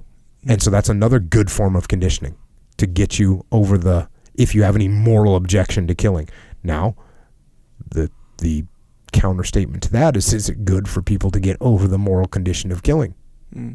Some people, no. If you're not a soldier, that's probably a bad thing, I would say. Yeah. Yeah, even the video game thing, it seems like there's like a step before that for someone to get conditioned to killing, because I don't know. Obviously, my last intense video game experience is like PlayStation 2, which seems like a long time ago. But so yeah, the video games are realistic, but it seems like that they have to get past a certain step to consider the video games as being training. So you guys, like when you guys were, in training and, in the SEAL teams, you guys are specifically training for that specific thing. That was on your mind. So you're past the point of the moral objection part of it. Yeah. See what I'm saying? So let's say you weren't past the moral objection part of it, and you were just shooting, whether it be video games or shooting at the range or shooting at these other things, and you were like, hey, I know I'm not training for anything specifically. I'm just sort of doing it, whether it be for fun or to get better at shooting or better at this game or whatever. If you're not past the moral objection part, is it really training you to be less morally. Well, I'd say if you're a kid that's like got some major issues and you're thinking about doing a school shooting, and then you're sitting there playing these video games and you're killing people over and over again, it's conditioning. Yeah, that's what I mean. I mean, you put anyone in a, you get someone that works in a slaughterhouse, they don't think twice about killing a pig or killing a cow or whatever. That's what they do. They don't think a millisecond about it. Yeah. Whereas you take someone that's never seen an animal killed before and it'll be disturbing to them. Right. So that right there is, their conditioning is a thing, right? And if you watch a bunch of videos of something being killed, you would become conditioned to it. Right. And if you play a game where you kill people all the time, you will become conditioned to it. And I don't even think this is even debatable. Yeah, but I feel, I agree. But I feel like there's this one kind of crucial step before that. Like if you consider a slaughterhouse person, like there's a difference between working in a slaughterhouse and being conditioned to the sight and the smell and the experience of doing it, but not having the barrier that's like, okay, I'm going to make a decision to do this under, a different circumstance, something that's more morally tied. Well, yeah, I mean, and let's face the fact, there's there's hundreds of millions of people that play video games all day long, they're not going out there and have no intention of going out there. But okay, so yeah, I see what you're saying. If you start thinking that way and that becomes your intent, then it is conditioning. Because you can even consider someone on the opposite, where let's say they're morally, what do you call it? The moral barrier has been crossed in their head, or they're weird, they're a psychopath, I don't know, in their brain. And then they've never killed anyone or anything like that. So I read this thing on Saddam Hussein's sons, two of them. Yep. And so the first time how they'd quote unquote condition them, they'd be like, hey, here's some prisoners, shoot them, kill them, right? So the first time, these kids not conditioned in this way to, to have the experience of killing somebody and watch them die and whatever. So the first time they give him the gun, the kid shoots him up, empties the clip, right?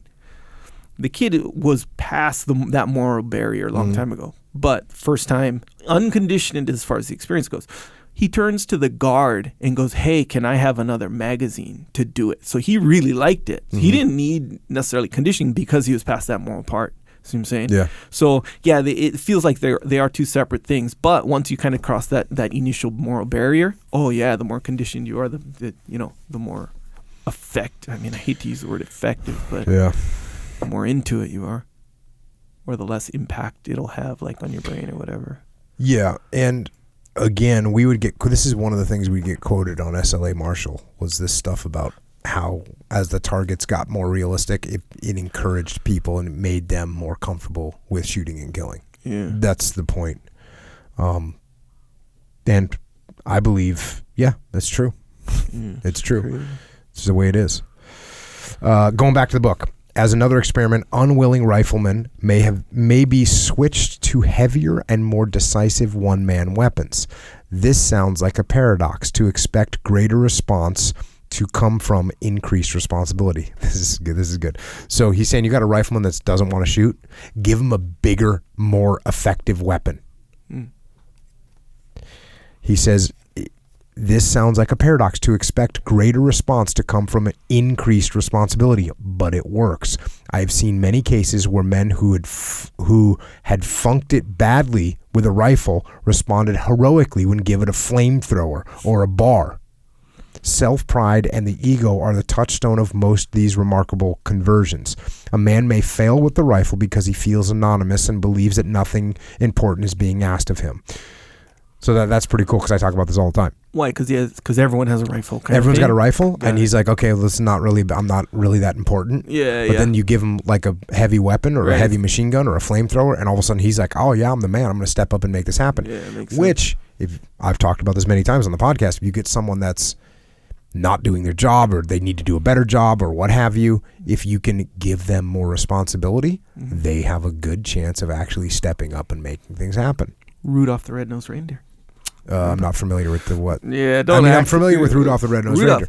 Okay, so Rudolph was the only one with the red nose, and before they were like, they used to tease him and all this stuff, So he thought he was inferior, but when Santa was like, "Hey, your nose is so bright, won't you guide my sleigh tonight? I get to guide the sleigh." Hell yeah, steps up, does the job. There you go. What I'm saying. Check. Yeah, same You can deal. edit that out if you want to. No, bro, it's the same thing conceptually. Conceptually. Yep, it's true. All right, next, back to the book.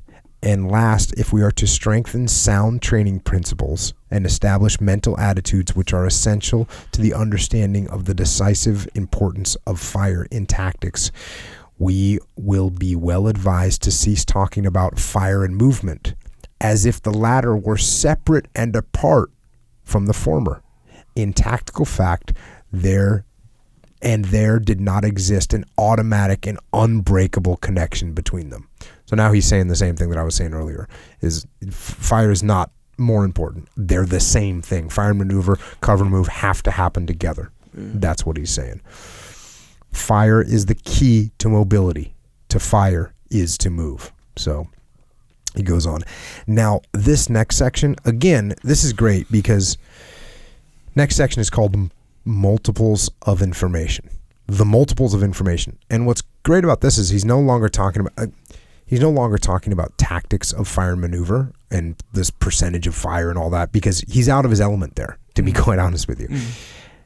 This one, he's going to get into his element, which is, well, I'll go to it. I consider to be of utmost importance the keeping informed of our men as to current situations so that each man may perform his duty with understanding of its importance. And that's Sergeant David T-Bolt in a letter written from the African theater. So you got to keep your people informed. Having started to call this chapter Communications, I decided against it for fear that use of that rather formidable word might interfere with my communicating to the reader what I regard as a vital but frequently overlooked principle of minor tactics. If a word comes to mean too many things, it frequently misses fire at the critical point. That has been the fate of the word communications.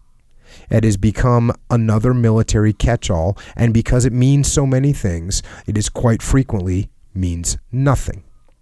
To illustrate, a regimental commander asks a company commander, "How are your communications?" And the latter replies, "Excellent, because his telephone line is working and his supply is coming forward." And at the same time, he is at the point of despair because he hasn't had any worthwhile intelligence from his flanks for hours. So there's a difference between communication, like I can talk to you, and actual communication. You're telling me what I need to know. Mm-hmm. One would think that it would become almost second nature to the commander to reach eagerly toward supporting forces. One would imagine that whenever on the field of battle he made contact with a friendly element, that fact would flash a red light in his brain, causing him automatically to raise the question, have I established full communications? Do I know the strength and intentions of the force now helping me? Do they know my strength and intentions? But indeed, such is not the case. Communications. Information is the soul of morale in combat and the balancing force in successful tactics. And now he talks a little bit about communication. He gives some guidelines about them and what the problems are. So information is super important. Here's some of the problems. One, there is lacking a general recognition of the supreme importance of the lateral flow of information. 2, command at the lower levels is too often neglectful of the principle that it is not a channel of information only, but a distribution point. So you got to pass the word. 3, commanders at the lower levels tend to be arbitrary judges of what information deriving from a source lower would be highly useful to the other elements lower down, instead of abiding by the rule, when in doubt, pass it along. So when in doubt, pass along. Now, I do have to throw out that there can be a dichotomy. There's a dichotomy there because you can communicate things too much. You can send too many emails. You can send too many messages. You can do that. Mm-hmm. That can be a problem. And he actually talks about that dichotomy a little bit. So he's just talking about how much you should communicate, and then he gets to this point. Back to the book. In the Pacific fighting, I found company commanders joining a platoon in the line just to isolate themselves from their telephones.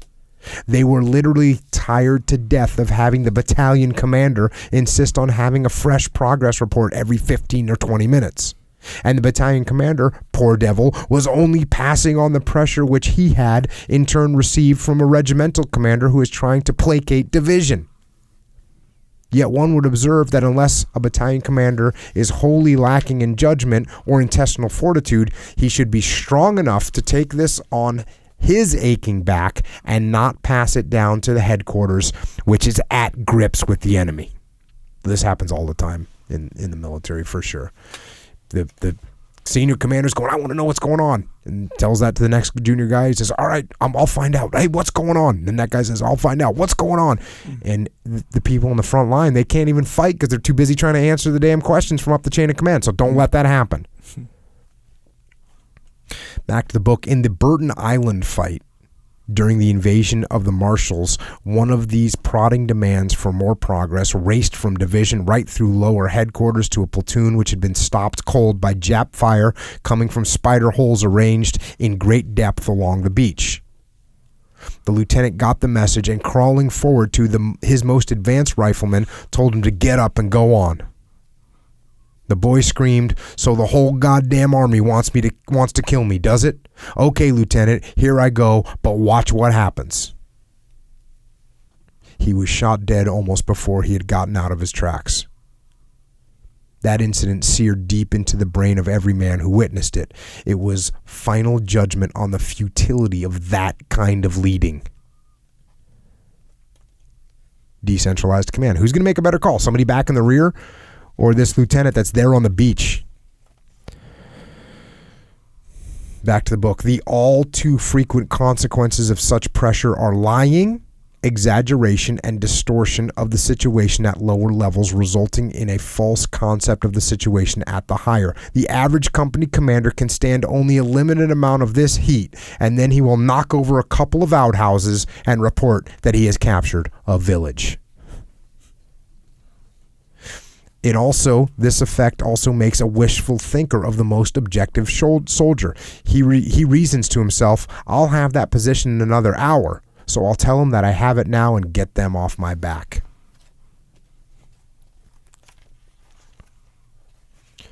So, lots about communication being important. Next is the riddle of command. Many headquarters people become strangers to the front and cannot speak its language or understand its tribulations. Okay. You don't know what's going on the front lines. If you don't have any idea, if you can't even speak their language anymore, you need to get down there. You need to find out what's going on the front lines. Businesses, that means you too. The diabolical effect of even such a relatively simple instrument as the field telephone is that it may come to command the commander. The phone actually gets control of you. It chains him to a system of remote control. At first, he sees it only as a useful channel for quick communication in combat. Then he fears to leave it, lest it should require his presence in headquarters the moment after he leaves to go forward.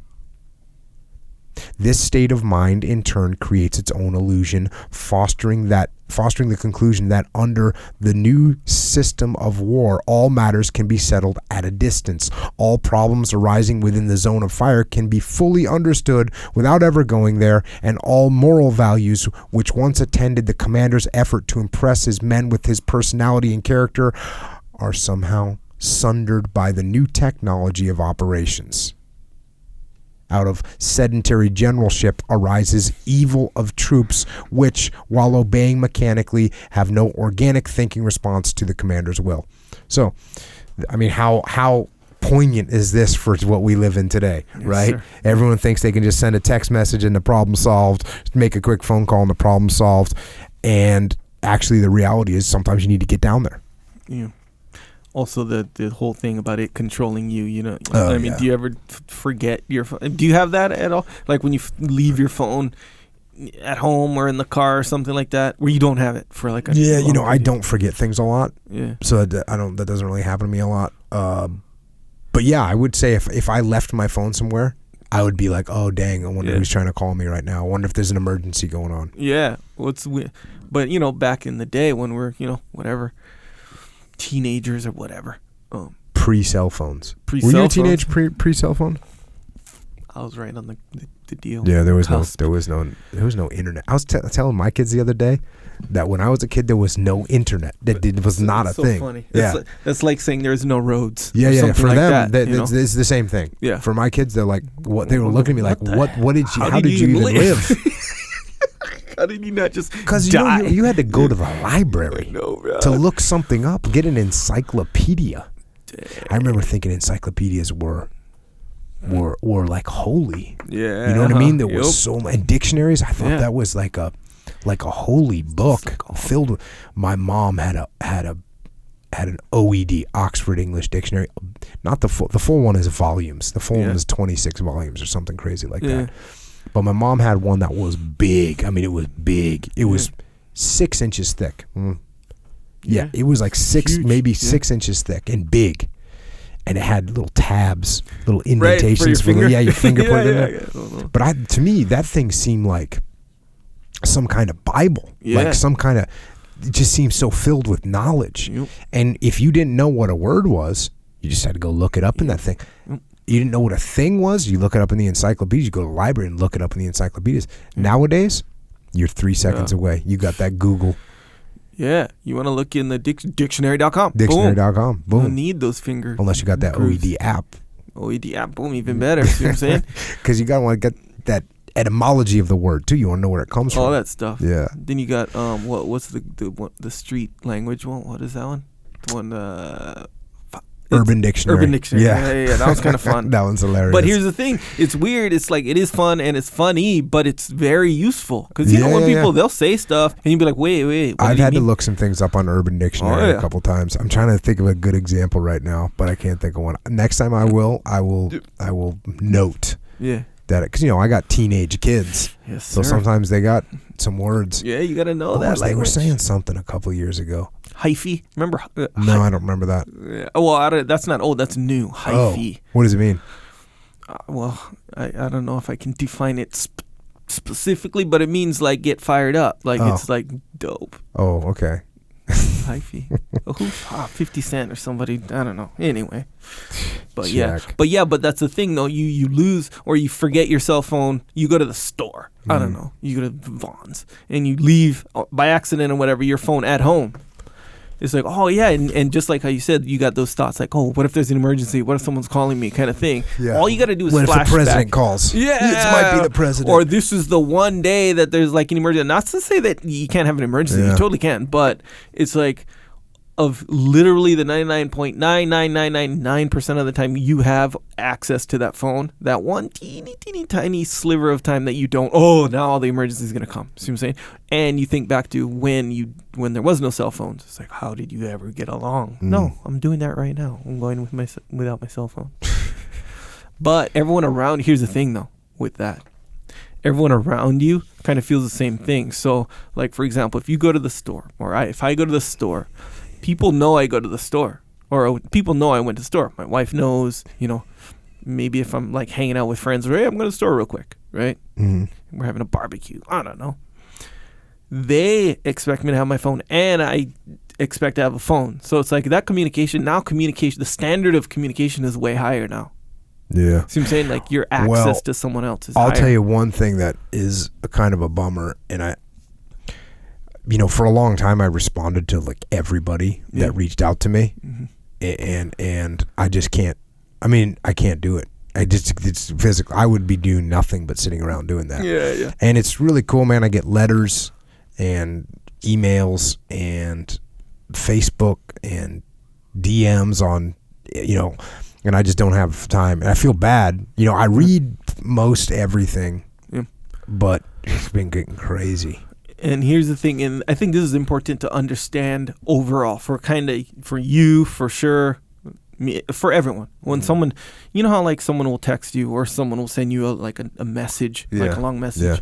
And it's easy to think like, hey, you could have responded with like just something, rather than nothing. But here's the thing, that's not true, because if someone sends you a text message or especially something long and meaningful, like you don't want to just reply back Yeah. with okay, Yeah. or okay, I'll Cool. text you later more about this message. That makes way less sense. You want to have something kind of thought out. Yeah. So it's not just a small little response, or who doesn't have time to send one text. Well, the thing is, physically sending the text doesn't take any time, but to consider your a valid or appropriate response to most texts, and especially in your case where you get legit messages. You can't just be like, cool, and then move on to the next thing. You can't do that. No, I know, man. So you got to like consider all these things, and then all that consideration, that's what takes the time. Yeah. And mental energy, by the way, like you can't go in one direction mentally and just pivot real quick and be like, let me just mentally accommodate this. It's like, man, it takes more thought than that. Yeah. So it's hard to fit it all in, especially for, It is, man. like you. I feel bad when I can't get back to people, but I appreciate them reaching out and letting me know that they're getting good information, right? Yeah. Whether it's work related, whether it's individual, personal related, their kids, whatever, warrior, all kinds of good stuff. And I'm so stoked. But like you said, it's like I can't, literally just cannot. So I tried. Yeah. And I tried. So I posted today. I was like, hey, it's Monday. Sometimes life gets the upper hand and you got to attack. Yeah. And that's why I was feeling this weekend. I was like, because I've been on the road. We went to Maine. Didn't get a lot of work done in Maine because we were working in Maine. Yeah. We were rolling, and then we were working and recording podcasts and interviewing and all this other stuff. So didn't have a lot of time up there. Got a little bit behind. Life got the upper hand on me. And so I was kind of feeling it on when I got home. And then what I said was, oh, you know what I'm going to do? So Sunday, I'm just going to work all day. Just get busy. Get the upper hand. Yeah, because people were talking to me about the kids podcast. Yeah. What Kid up? podcast. Yeah, where's the other, hey, my kids love listening to it. We're listening to the first 16 episodes for the 9th time now. Yeah. Can you make another one? Yeah. Or are you giving up on that? I'm like, ooh. Those are straight up fighting words for you, huh? So I got after that, recorded some of that today, but that's what I did. Go on the attack, and that really does. It really, by the end of Sunday, I was like, oh, I thought it's gonna be a late night on Sunday. I thought midnight, which I don't want to go to bed at midnight on a Sunday night. Oh, no. Got done. It's like 9:45 at night. I was like, straight up on the and attack. I was ahead. I was back ahead, but I had to get aggressive. I had to dig deep. I had to go okay, this is what's going on. So if you start feeling that little life's getting the upper hand, if you let it continue to maneuver on you, it's gonna get worse. Yeah. If you go, oh, you think you're gonna get the upper hand of me? Watch this. I'm gonna get aggressive. I'm gonna knock out so much stuff in the next 24 hours. You're not even gonna know what just happened, son. Yeah. Huh. So that's how I win at. Is actually I made the video on Monday. Technically, it was a Sunday evolution, but by the time Monday rolled around, I was back in the game. Yeah, that's true, huh? Because if you get someone else, something else gets the upper hand, it's like, dang, you gotta work double time just so it doesn't have the upper hand anymore. Yes. Once you get the upper hand, now you can find your rhythm. And by the way, when you get the upper hand, it's like when you're playing a sport. And the team starts to get the little upper hand, and then they can start taking a little bit more risks. They get a little bit more confident. The momentum. And they get the momentum. Yeah, they get the momentum, and they start going, and that's productive, right? They widen that score, run up the score, boy. Yeah. And so that's same thing. I'm thinking, but I had me on the ropes a little bit. I was on the ropes. Over here, and I had to. I woke up early, and I was just boom. I'm gonna start hammering. And that's what you got to do. Finished reading a book, wrote another book, edited a book. I had a stack of stuff. Come get some. Be aggressive. Oh, okay. So the communication thing. So here's the other thing that happens with modern communications. Text messaging. Emails. You start losing that little personal touch, which is important. Here we go, back to the book. With his characteristically warm humor, General Eisenhower has commented on the value of the personal factor in the commander's relation to his men under the conditions of modern war. I found that it did a great deal of good to get down to my troops in the combat area. My presence relaxed them and made them feel more comfortable about the situation. But I was not deceived as to the reason. I knew what was running through their minds. They were saying to themselves, there must be less danger than we thought, or the old man wouldn't be here. Yeah, get down, talk to the troops. Here we talk about this is a part of the nature of the combat soldier. Once he loses that faith, it becomes very difficult to resolve it. He will lose it very quickly when he sees that casualties are wasted on useless operations, or when he begins to feel that he is in any respect the victim of bad planning or faulty concepts. That's important. Mm-hmm. Then he responds to that principle, which was once well stated by General James Harbord. Discipline and moral influence, the inarticulate vote that is constantly taken by masses of men when the order comes to move forward. A variant of the crowd psychology that inclines it to follow a leader. But the army does not move forward until the motion is carried. Unanimous consent only follows cooperation between the individual men in ranks.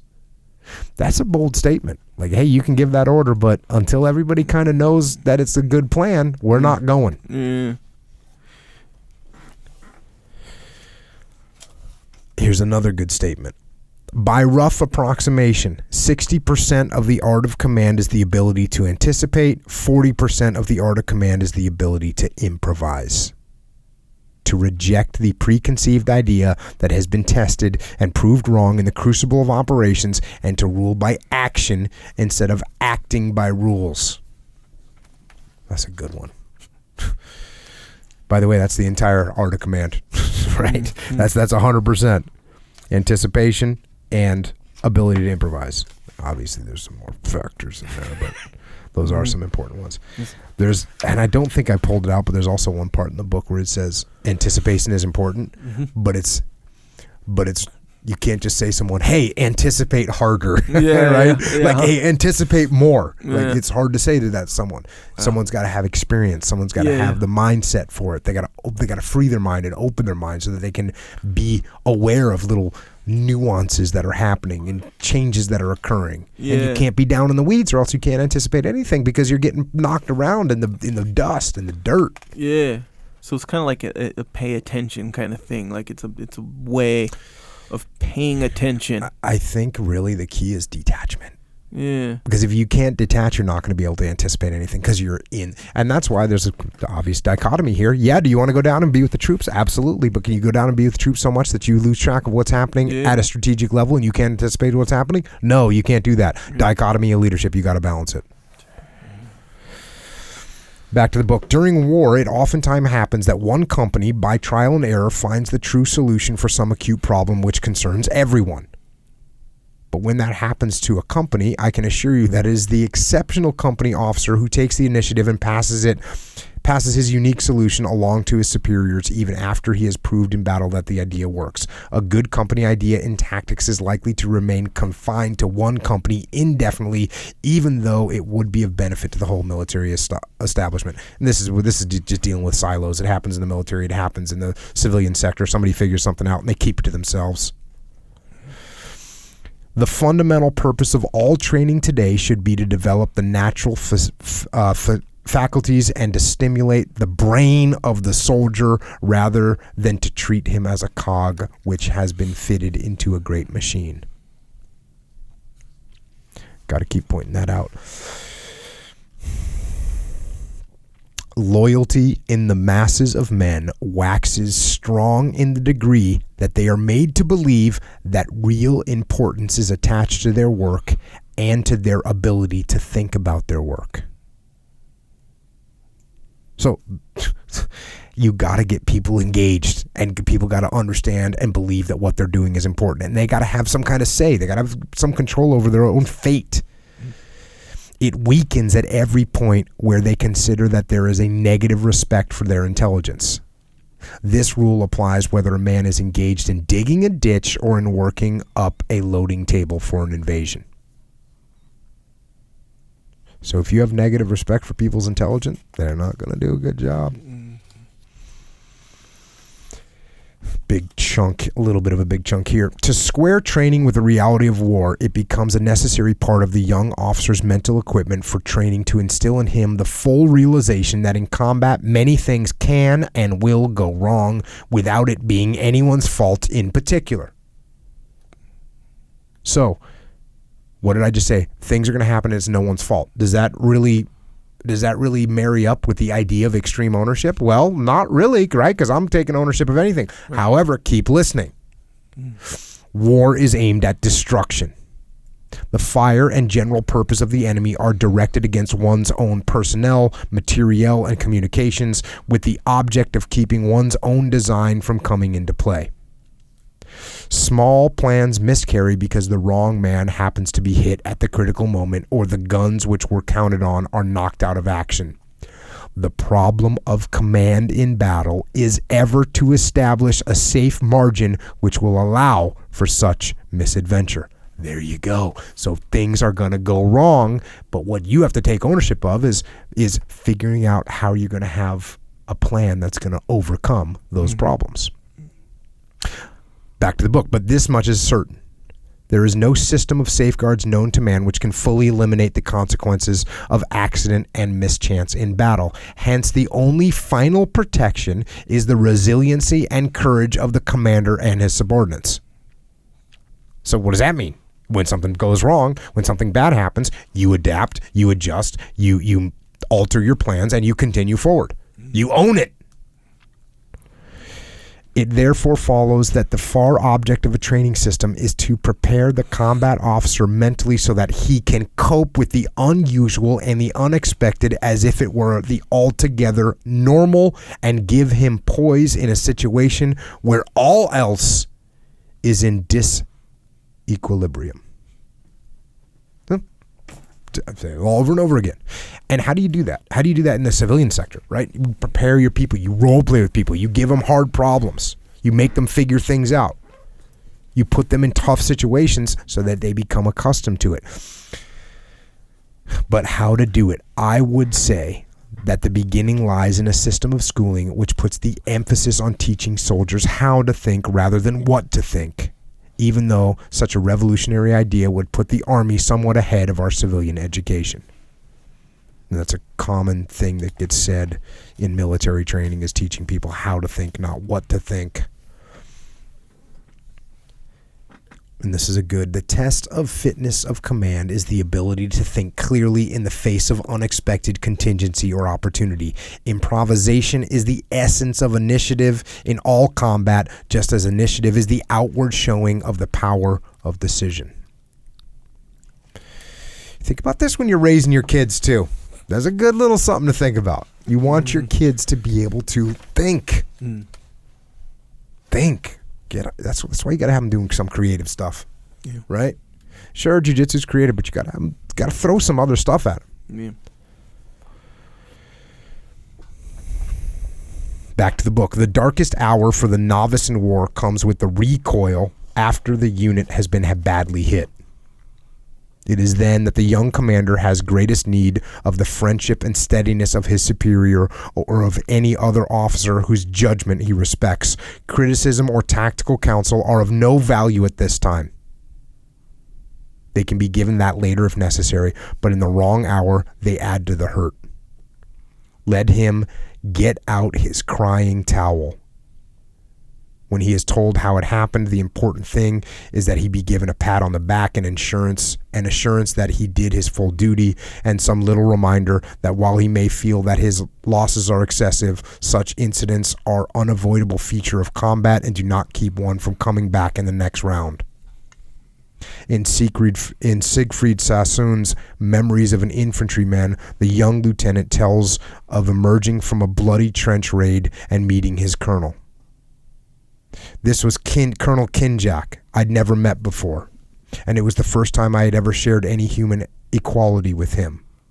He spoke kindly to me in his rough way, and in doing so, he made me very thankful that I had done what I could.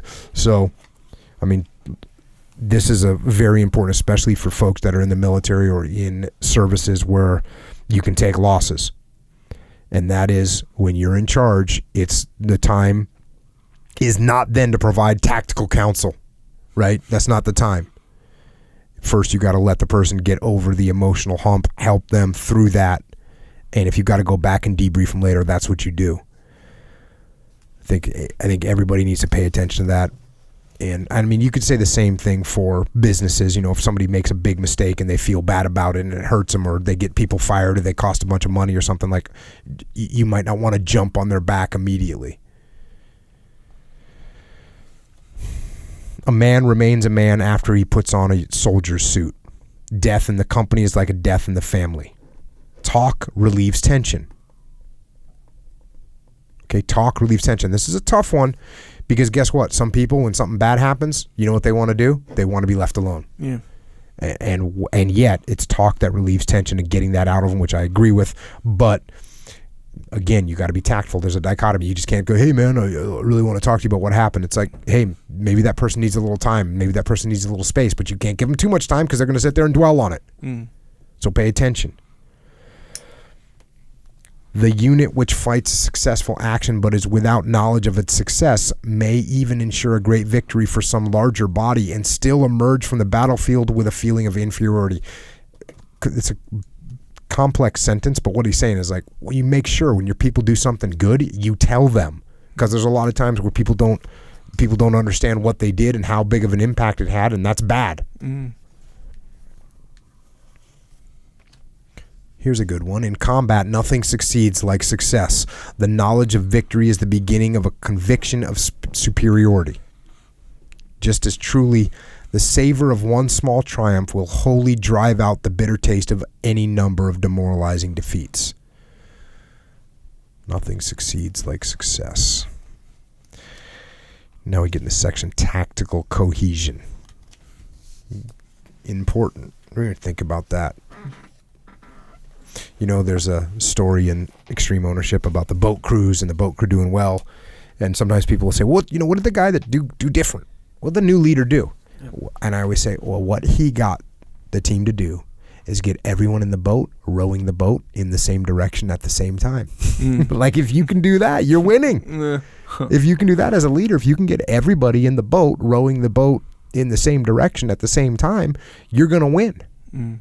And you'd be surprised how often I see companies, I see businesses, I see military units where people are not rowing the boat in the same direction at the same time.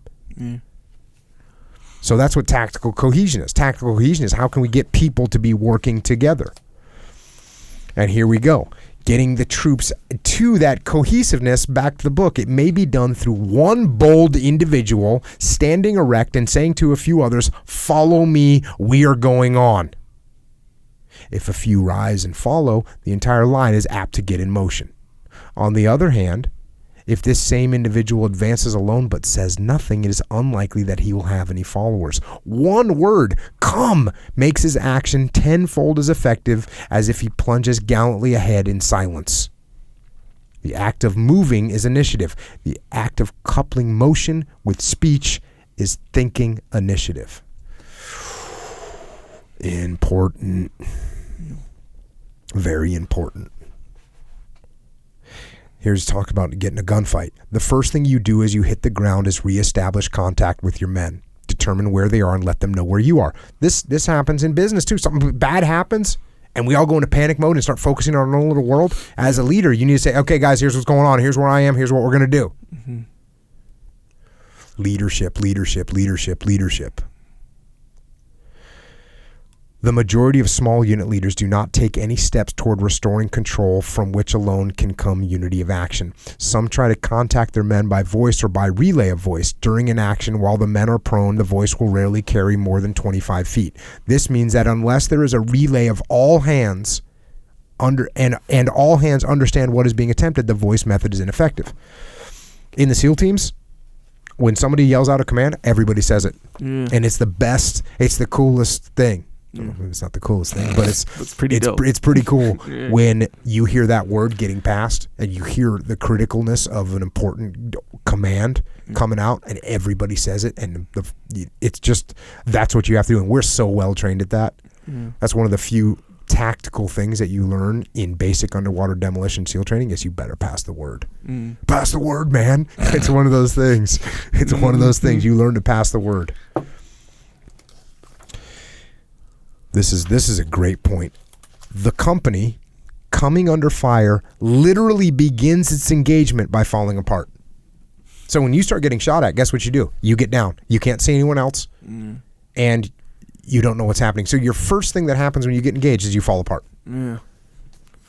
Thereafter, so long as it continues to engage, the overriding problem of the commander is the reunification of his elements. This is a great way to think about it. So all you tactical leaders out there, military, police, firefighters, this is important. Think about this. After the engagement starts, the overriding problem of the commander is the reunification of his elements. Proper fire support and direction are among the tools which he uses in bringing about cohesion. But the fundamental means is communication, getting his men to link up by talking to one another and sending along word of what they are doing and what they have seen. Now, this is a very simple thing. It is so simple that it recalls the warning from Colonel G.F.R. Henderson. In war, the simple things are the most difficult. Pass the word. We say that we seek initiative in our men. That is the American way of fighting. We say that we want men who can think and act. We are just as steadfast, however, in proclaiming that the supreme object in training is to produce unity of action. These two aims are not mutually exclusive. In fact, they are complementary halves of an enlightened battle discipline. So, did you catch that? We want our people to act. We want our people to act for themselves. We want them to think and act. And at the same time, we want unified unity of command. We want them to be working together. So we want them to act alone and we want them to work together. There's obviously a dichotomy there. Those are the complementary halves of an enlightened battle discipline. Here we go. This is beautiful. But the various curious part of it is that training largely ignores the sole principle which makes these two basic ideas fully and finally reconcilable. We do not teach our men from the day they first put on the uniform that speech in combat is as vital as fire in combat.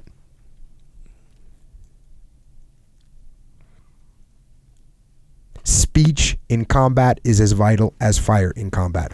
We do not say to them that for a man to be able to think straight about his tactical situation is not enough. He must communicate his thoughts to others before they can begin to produce unity of action. Out of speech, or from the written word, which is its substitute, comes all unification of strength on the battlefield. And from the latter comes decisive action. This applies to two men serving together on an outpost. It applies equally to the battalion or the regiment. Right there. Right there. If you can't communicate with the other people and people don't spread the word and your team doesn't communicate well with each other, you're not going to be able to join these two halves, which is acting and being decisive and using initiative and cohesiveness of your unit. The question still remains, what kind of initiative is beneficial and what kind is harmful? And how may troops might be taught to distinguish between the two, right? So could a person in your platoon take so much initiative that it hurts? Oh, yes, they can. I've seen it many times before. Many times before I've seen that. So the question is, how do we know how much? There's a dichotomy, right? We want people to action, but we don't want them to take too much action. I'm glad I wrote the book, Dichotomy of Leadership. Yeah. And here's his way of trying to define that. Is the soldier acting on his own to advise others of his tactical situation or conveying any other information which may be of general benefit in furthering the tactical situation of the company or in enlisting the aid of others in carrying out any action which will benefit the tactical situation of the company? So you need to take action, you need to take initiative as long as it's benefiting the company. As long as and you know what we talk about is commander's intent. Like, you can do whatever you want as long as it's in support of commander's intent. If it's not in support of commander's intent, we got a problem.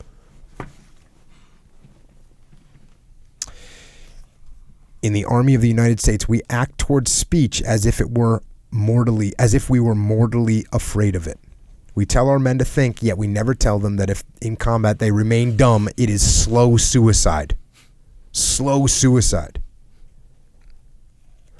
The period between wars was an age of rapid advancement in communications technique. Radio was born. The telephone was vastly improved. The teleprinter appeared, and television waited just around the corner. It all came so fast that we were struck dumb by our own magic. How brilliant is that? We were struck dumb by our own magic. How many people these days are not becoming good communicators because they're not interacting with people enough? Because instead of talking to them, they're sending them a text. Instead of talking to them, they're sending them an email. Yeah. How is that affecting us? Pretty much everybody. Pretty much everybody. I'm one of those people, by the way. You've got emojis coming out, right? We got issues. I don't know. That might be a step in the right direction, right? The additional emojis, additional communication. You know right? what it is? It does add some clarity to your statements. Yeah, I'll give you credit. Maybe I need to get in the emoji game. Maybe. Not happening. But that's a great thing. Talking about raising kids, to make sure you talk to your kids. I worked with someone once that had a kid that had like a speech impediment, and this kid would just sit down and talk your ear off with the speech impediment. And I talked to the parent and said, "Hey, you got one confident kid, with the speech impediment. Yeah. How did you get him to overcome, this speech impediment?" Or it's not so much the speech impediment, because he didn't overcome it, still had it. Right. But guess what? Was going to talk your ear off and was going to sit down and act professional and convey his message. And the response was, got him to talk to people all the time. Yeah. And made him talk to people. And so that's what you do. Have conversations with your kids. How's that? Yeah. Have conversations with your people on your team. How's that? Yeah. Is that one of the reasons why podcasts are popular? Because you get to hear conversations between people because you're not hearing them otherwise. Yeah, maybe. He's saying, this is just good advice. This is for all you folks that are thinking about joining the military. Here we go. When you prepare to fight, you must prepare to talk. You must learn that speech will help you save your situation. You must be alert at all times to let others know what is happening to you. You must use your brain and your voice anytime that any word of yours will help you or others. You are a tactical unit, and you must think of yourself that way. Don't try to win a war or capture a hill all by yourself. Your action alone means nothing, or at best, very little.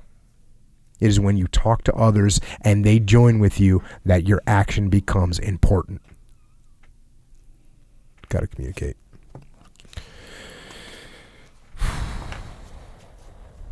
This is Leif tells a story about me telling him to use verbal commands, and we've got that story over and over again because I've done it with so many different people. Like, you need to use your man voice right now. Like, you're not being loud enough. And that was a classic example of that. Leif trying to communicate over the radio, and people aren't really listening because it's noise in your ears. There's all these things happening. You hear a little voice. And in the SEAL teams, like I said, we're so trained to repeat those commands. Yeah. And I'm like, Leif, you got to try using verbal commands, bro. You got to try it. And he kind of looked at me like, man, I'm giving the perfect brief over the radio right now. Yeah. My men will respond. And so finally, he was, angry Leif came out, and he's like, all right, I need everyone. He yelled, and everyone repeated. Yeah. And everything happened. And it was one of those things. And this is, 10 years ago? 12 years ago? 12, yeah. But it was definitely, we all had radios on. Every single person had a nice radio, the same radio that's being used today, with a noise canceling headset. Do you know what that is? Yes, sir, I do. Okay, yeah. So a noise canceling. So you'd think, what could be better than that? What could be better than this brand new modern technology with a noise canceling headset? You know what's better than that? Your voice. Yeah. Get some. Dang, that's saying a lot with the voice canceling headset, and even then, the voice is better. Yeah. Well, when you got the noise canceling headset, it shuts off the sound, so when you're shooting your gun, there's no sound coming in. Now you don't hear whatever's being told to you. Yeah. Check. All right. One final statement on that. Men govern by words. Speech galvanizes the desire to work together. It is the beginning of the urge to get something done. So learn how to communicate. Read. Study English. Learn how to write. It's going to make you a better communicator. All right, now we go to why men fight. When a retrograde movement becomes necessary in combat, it is an invitation to disaster to move before the men are told why they are moving. If the pressure has made that fact obvious, then they still must be told how far to go, and the line or point to which they are withdrawing must be made clear and unmistakable. Otherwise, they will keep moving and all control will be lost. The spoken word is the greatest of steadying forces in any time of crisis. Think about that. The spoken word is the greatest of steadying forces in any time of crisis. An excited lieutenant shouting, "Get the hell out of here and follow me to that tree. Follow me to that tree line on the far side of the creek," will succeed. Though a perfectly calm captain trying to bring off the same movement but keeping his voice down with the result that the men do not hear him will fail. That's obvious. Formal language under these circumstances is almost unknown in the Army of the United States. In fact, "get the hell out of here" has virtually established itself in our jargon as the customary order. Said General Dragomirov, "A strong moral education is the best safeguard to solidarity of troops under fire. Even so, the soldier will forget or discount much that training has taught him as the danger mounts and fear takes hold. It is then that the voice of the leader must cut through fear to remind him of what is required. The reasoned explanation of why this is true has never been more clearly stated than by Staff Sergeant Pete F. Dine of the 17th Infantry Regiment after he had won the Silver Star for taking over the leading of a demoralized platoon during the Burton Island fight." And here's Staff Sergeant Pete Dine. "I knew that the men were afraid and careless at the same time. Though some were being killed, the others would not take even average precautions in going after the enemy installations as we passed through them. I knew they were afraid because I was aware of my own fear. Then I asked myself why it was that we felt fear in each other, and I realized it was because all of the leaders had quit talking. I knew then that the only way to get confidence back into the platoon was to talk it up, as a man might do in a football game. I continued my own attack on the enemy shelters and spider holes, but there was a difference that I now began yelling to others, 'Watch me. This is what you're supposed to do. Get at it. Keep working. Keep your eyes open.' Soon the platoon became collected and began to operate methodically. But I kept talking until the end because I had learned something new. Leaders must talk if they are to lead. Action is not enough. A silent example will never rally men." Get some. Or get at it. Get at it. In battle, back to the book, in battle, the voice of the leader is always needed to call back the men from carelessness. It is their chronic attitude in and out of danger. Even in veteran troops, it is not the expected presence of the enemy which keeps them alert on a hostile field, but the force with which they feel pressing them at any given moment. When fire comes against them, they sense danger from every direction. Unless they are informed of the source of the danger, there is apt to occur a swift moral transition in which they become mentally pinned by the mere incidents of fire. I like that term, mentally pinned. You just don't know what's going on, so I'm just pinned down. This was interesting. On 7 occasions, it has been my part of my duty to investigate the sources of panic along the battle line, twice in the Pacific and 5 times in Europe. So there was times where people just panicked and left the line, and he had to investigate them. And he goes into, that was how each of these 7 incidents got its start. One or two or more men made a sudden run to the rear, which others in the vicinity did not understand. but it was the lack of information rather than the sight of running men which was the crux of the danger. For in every case, the testimony of all witnesses clearly developed the fact that those who started the run and thereby spread the fear which started the panic had a legitimate or at least reasonable excuse for the action. It was not the sudden motion which of itself did the damage, but the fact that the others present were not kept informed. Your people got to know what's going on. For example, a sergeant in the 1st Battalion, 502nd Infantry, was hit through an artery during the Keratin Causeway fight on June 12, 1944. It happened in a flash. 1 second he was hit, and the next he was running for a first aid station without telling his own squad why he was getting out. They took out after him, and then the line broke.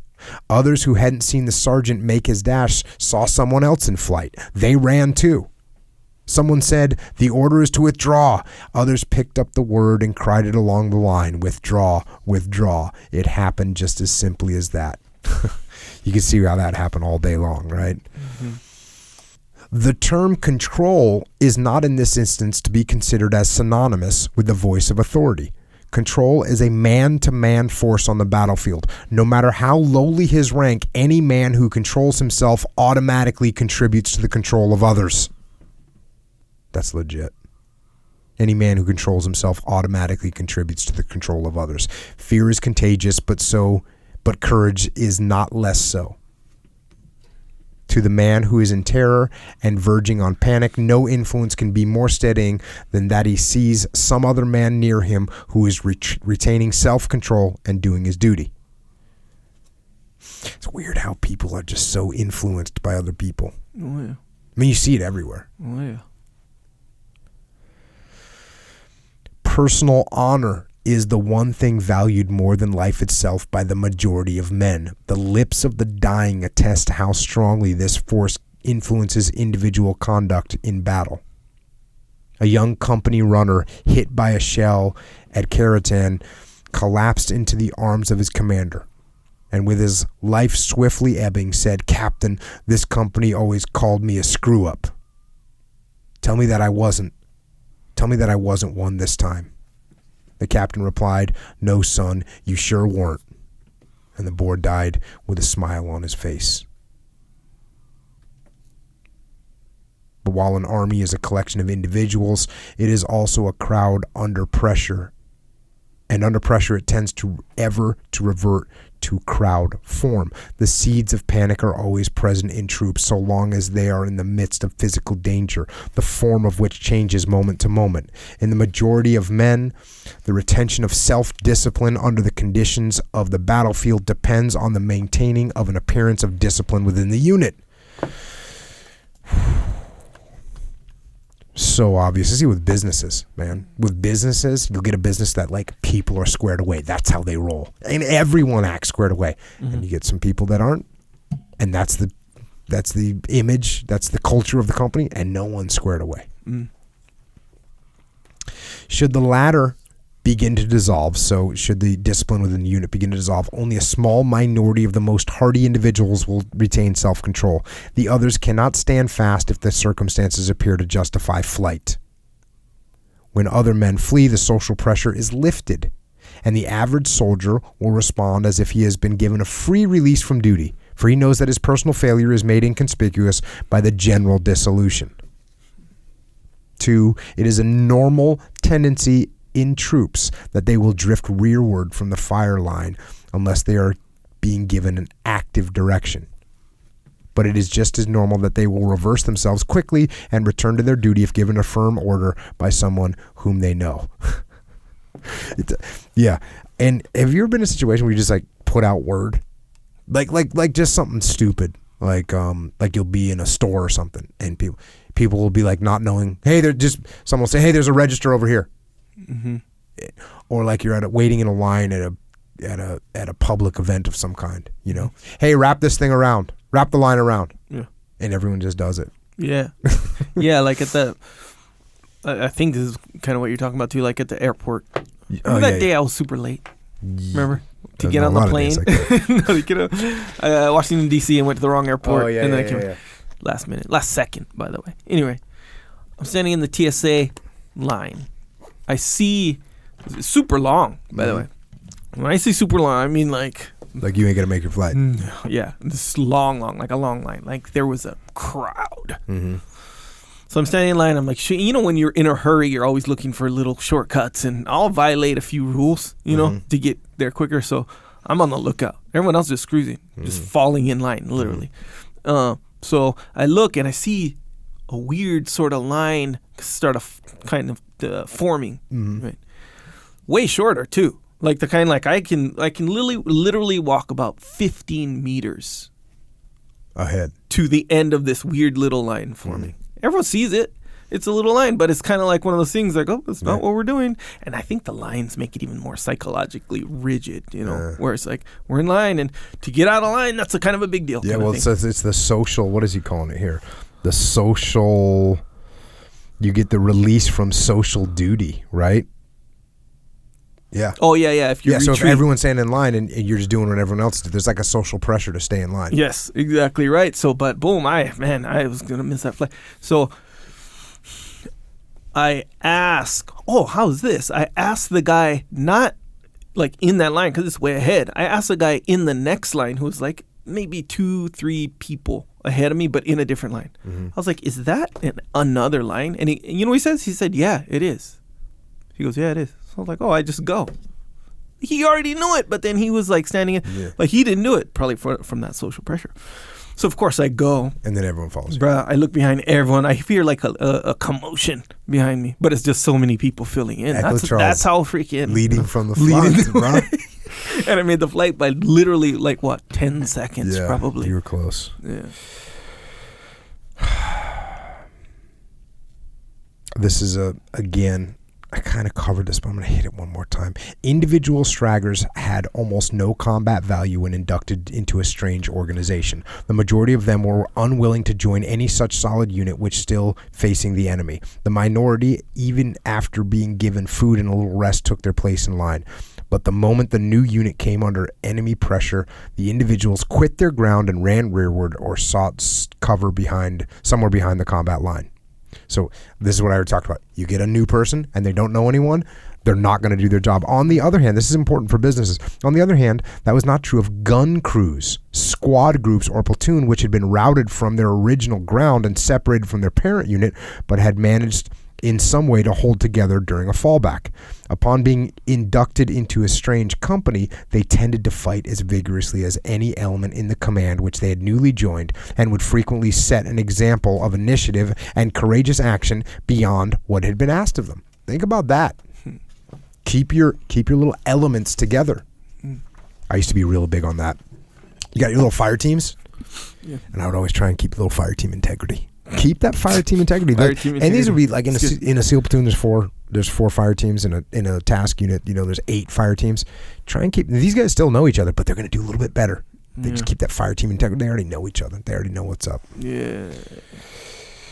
In our striving for a system of discipline which recognizes, in theory, though the theory is often ignored in practice, that the relationships within our army should be based upon intimate understanding between officers and men rather than familiarity between them, on self-respect rather than fear, and above all, on uniting comradeship. Self-respect rather than fear. They have destroyed the name and tradition of old and honored regiments with the stroke of a pen for convenience sake. They have uprooted the names and numbers which had identity with a certain soil and moved them willy-nilly to another soil. They have moved men around as if they were pegs and nothing counted but a specialist classification number. They have become fillers of holes rather than architects of human spirit. That's bold, isn't it? Yes, it is. You like that one? I do. So sometimes the Army does this more than anyone else, I believe. They'll just like take a unit that's been around for 122 years, fought in all kinds of wars, and just disband them. They're done. Just get rid of them. And sometimes they bring them back, thankfully, but That's not a good idea. There's a certain power in tradition, right? Yeah. There's a certain power in tradition. When they formed up SEAL Team 5, they took Underwater Demolition Team 11, and they disbanded it and basically reformed it as SEAL Team 5. But if you look at the symbol of SEAL Team 5, there's a setting sun, and on the setting sun is the number 11. You can see it going down. Little fact for you. UDT. Pretty cool. But they at least kept that tradition alive, right? Yeah, fully. At least kept that tradition alive. Yeah. And yes, this idea of fillers of holes rather than architects of human spirit, you got to think about what you're doing with little units when you start breaking them up and moving people around. There's relationships there that you're messing with. Yeah. You might not be doing a good thing just because this guy has a certain qualification. Oh, put him over there. Yeah. Therein lies a great weakness, and we have suffered from it through every war.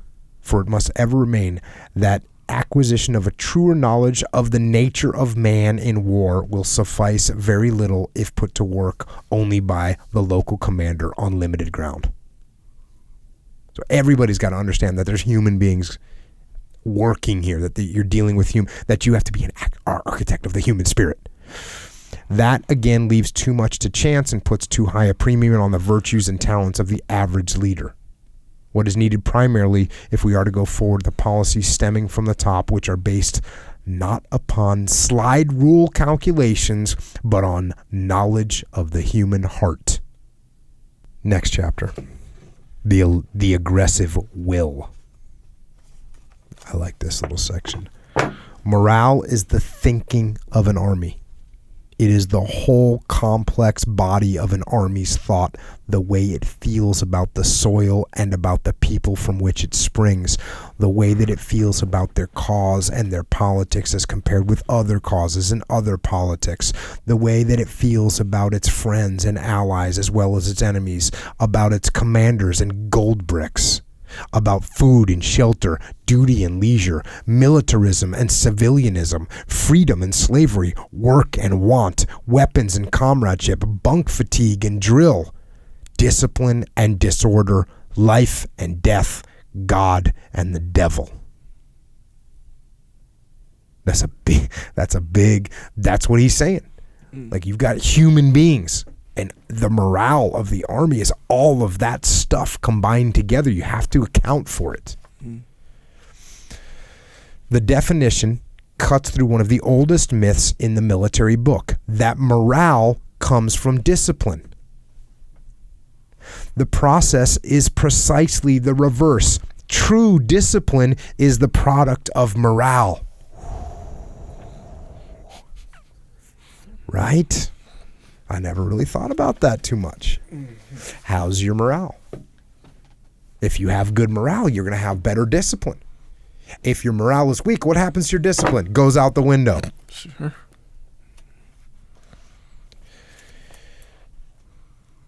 The soldier needs a sound and vigorous body if he is to contend in modern war. But this itself should be the object rather than the perfecting of him in drills not even remotely related to use of his weapons, out of a mistaken and obsolescent notion that they somehow improve his discipline. There is no such time for this method. So doing stuff just to do it, to like improve your discipline, is not what we're talking about here. Beyond the basic physical requirement, the essential is that he be given the freedom to think with a clear mind, which freedom can be his only when he becomes convinced that the army, and particularly the army as represented by his immediate superiors, is doing everything possible for his welfare. You got to care about your people. That's what Mook said. That's what General Mukayama said. You got to care about your people. I 100% agree. Soldiers can endure hardship. Most of their training is directed toward conditioning them for unusual privation and exertion, but no power on earth can reconcile them to what common sense says is unnecessary hardship, which might have been avoided by greater intelligence in their superiors. That is awesome. If your people will take all kinds of punishment for you, but if they see that there's a way you could have avoided punishment for them and you didn't do it because you were dumb, they're going to rebel against you. The more intelligent The more intelligent the soldier, the more likely it is that he will see that as a sign of indiscipline up above and will answer it the same way. So if the upper chain of command's dropping the ball, guess what's going to happen in the lower chain of command? We're dropping the ball too. Nothing more radical is suggested here than that the leader who would make certain of the fundamental soundness of his operation cannot do better than concentrate his attention on his men. That's a bold statement. There's nothing better you can do than concentrate your attention on your men. If you want something to be successful, concentrate on your people. There is no other worthwhile road. They dupe only themselves who believe that there is a brand of military efficiency which consists in moving smartly, expediting papers, and achieving perfection in formations, while at the same time slighting or ignoring the human nature of those whom they command. The art of leading in operations large or small is the art of dealing with humanity and working diligently on behalf of men, of being sympathetic with them, but equally of insisting that they make a square facing toward their own problems. These are the real basis of commanders' major calculations. That's just awesome, that whole thing. The art of leading, dealing with humanity, working diligently on behalf of your men, being sympathetic with them, and at the same time, dichotomy, insisting that they make a square facing toward their own problems. Boom. Men who have been in battle know from firsthand experience that when the chips are down, a man fights to help the man next to him, just as a company fights to keep pace with its flanks. Things have to be that simple. An ideal does not become tangible at the moment of firing a volley or charging a hill. Having already suggested that the thinking bayonets can never be subordinated by the routine methods of a discipline which is based largely in mechanical procedures, I will add that no leader will ever fail his troops, nor will they fail him who leads them in respect for the disciplined life. Between these two things, discipline in itself and a personal faith in the military value of discipline, lies all the difference between military maturity and mediocrity. A salute from an unwilling soldier is as meaningless as the moving of a leaf on a tree. It is a sign only that the subject has been caught by a gust of wind. But a salute from the man who takes pride in the gesture because he feels privileged to wear the uniform, having found the service good, is an act of the highest military virtue. One further fact that needs to be stressed about the character of those officers whose capacity could be measured in the efficiency of their companies, while they were scrupulous in the care of their men, they were not wet nurses. They treated their subordinates as men. They did not regard them as adolescents, and they did not employ the classroom manner in dealing with them individually or in the mass. That was an important part of their hold upon the men. The men prize a commander the more if he looks and acts the part of a soldier, but the characteristic of a fine appearance will but betray him the sooner if he has no real kinship with the men. So this is a dichotomy. You got to take care of your men, but you're not a wet nurse. You don't treat them like little kids. The characteristics which are required in the minor commander, if he is to prove capable of preparing men for and leading them through the shock of combat with high credit, may therefore be briefly described as 1. Diligence in the care of men. So here's the characteristics. Number 1, diligence in the care of men. Number 2, administration of all organizational affairs such as punishments and promotions according to a standard of resolute justice. Number 3, military bearing. Number 4, a basic understanding of the simple fact that soldiers wish to think of themselves as soldiers and that all military information is nourishing to their spirits and their lives. Number 5, courage, creative intelligence, and physical fitness.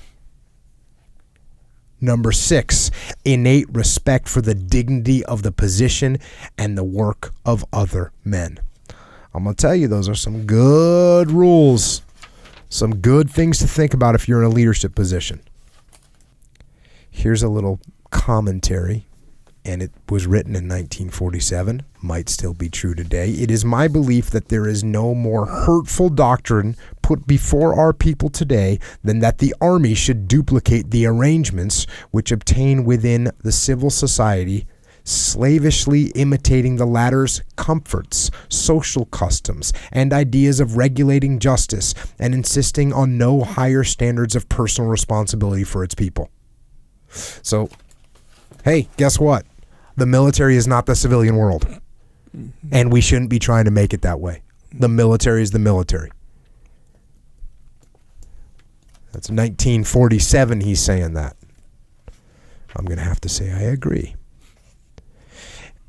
In my opinion, and I do not say this lightly, the fault in our disciplinary level during World War II was not primarily that the discipline of the ranks needed to be more relaxed, but that the discipline of a considerable percentage of our officers needed to be tightened.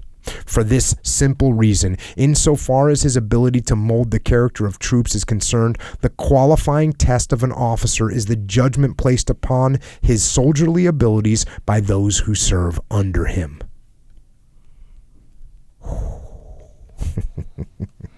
You can only mold your troops if they judge you worthy of molding them. Think about that for a minute. If they do not deem him fit to command, he cannot train them to obey. Thus, where slackness is tolerated in officership, it is a direct invitation to disobedience. And as disobedience multiplies, all discipline disappears. I love this little section right here. No officer can command unless he is certain of himself and confident that his orders are likely to lead to success. On the other hand, command does not create its own magic.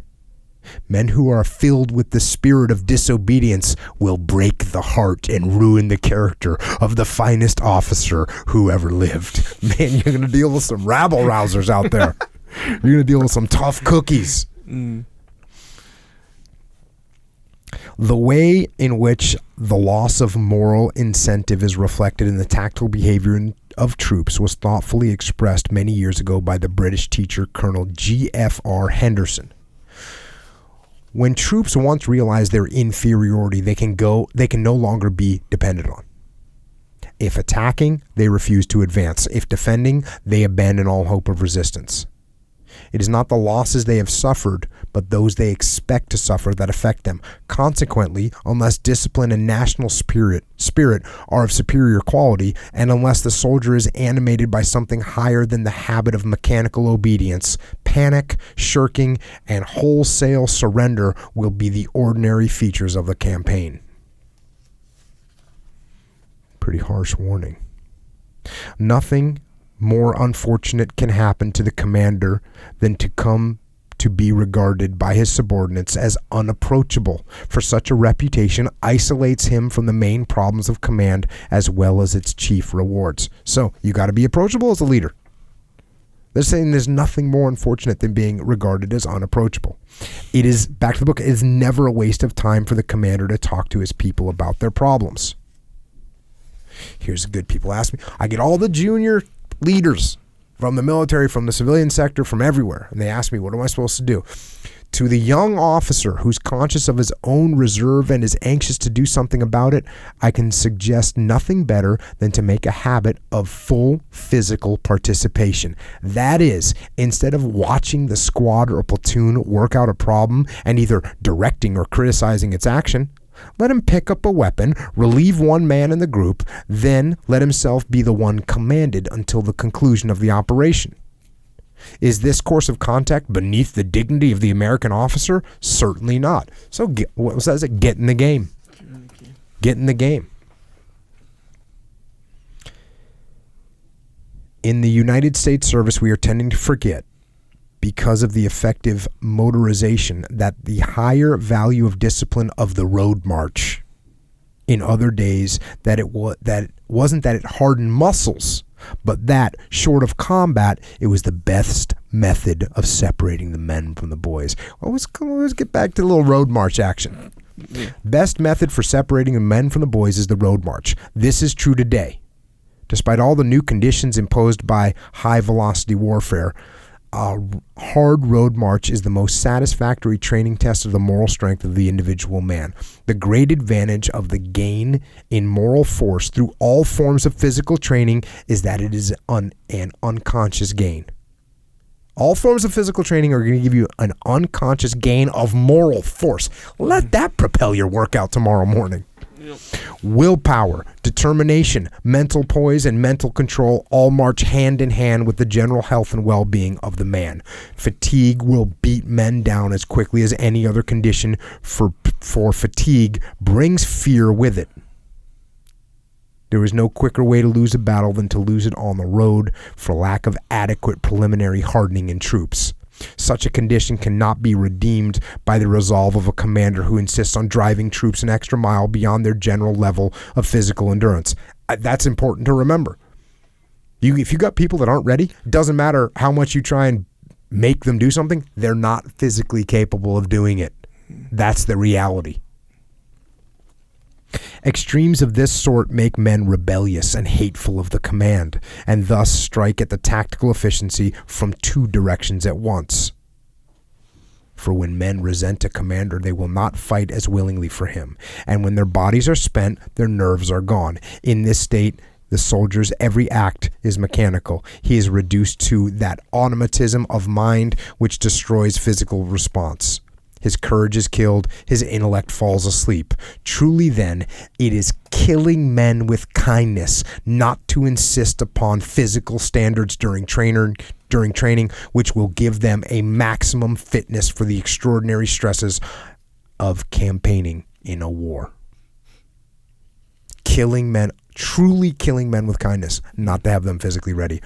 As the body is hardened, so must the mind be steadily informed, so that the soldier will take a reasoning view not only of the privations of the field, but of that which is being attempted. Once we depart from the ideal of automatic response as the condition most likely to produce unity of action in battle, the only substitute for it lies in the possibility that more and more men in the ranks can be trained to see and think through the haze of battle in unison with their commanders. You can see, I mean, when you read About Face, there's Hackworth. This is what Hackworth did, man. This is how Hackworth rolled. Fact. Back to the book. Why is the will of the military commander deemed more decisive of success than the will of leadership in any other calling? Clearly, it is because the inertia, frictions, and confusions of the forces of the battlefield make all positive action more difficult. And yet, the principles which win intelligent man-to-man cooperation apply equally in all circumstances.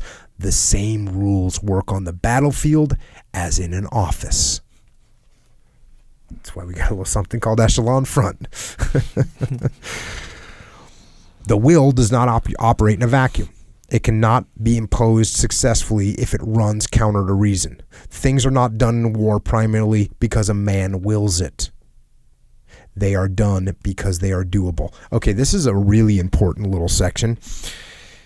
And, I talk about force of will sometimes. You got to make something happen, force of will. Mm-hmm. But there's a very important, I've called a caveat to that, and we're about to get into this caveat. So to say that again, things are not done in war primarily because a man wills it. They are done because they are doable.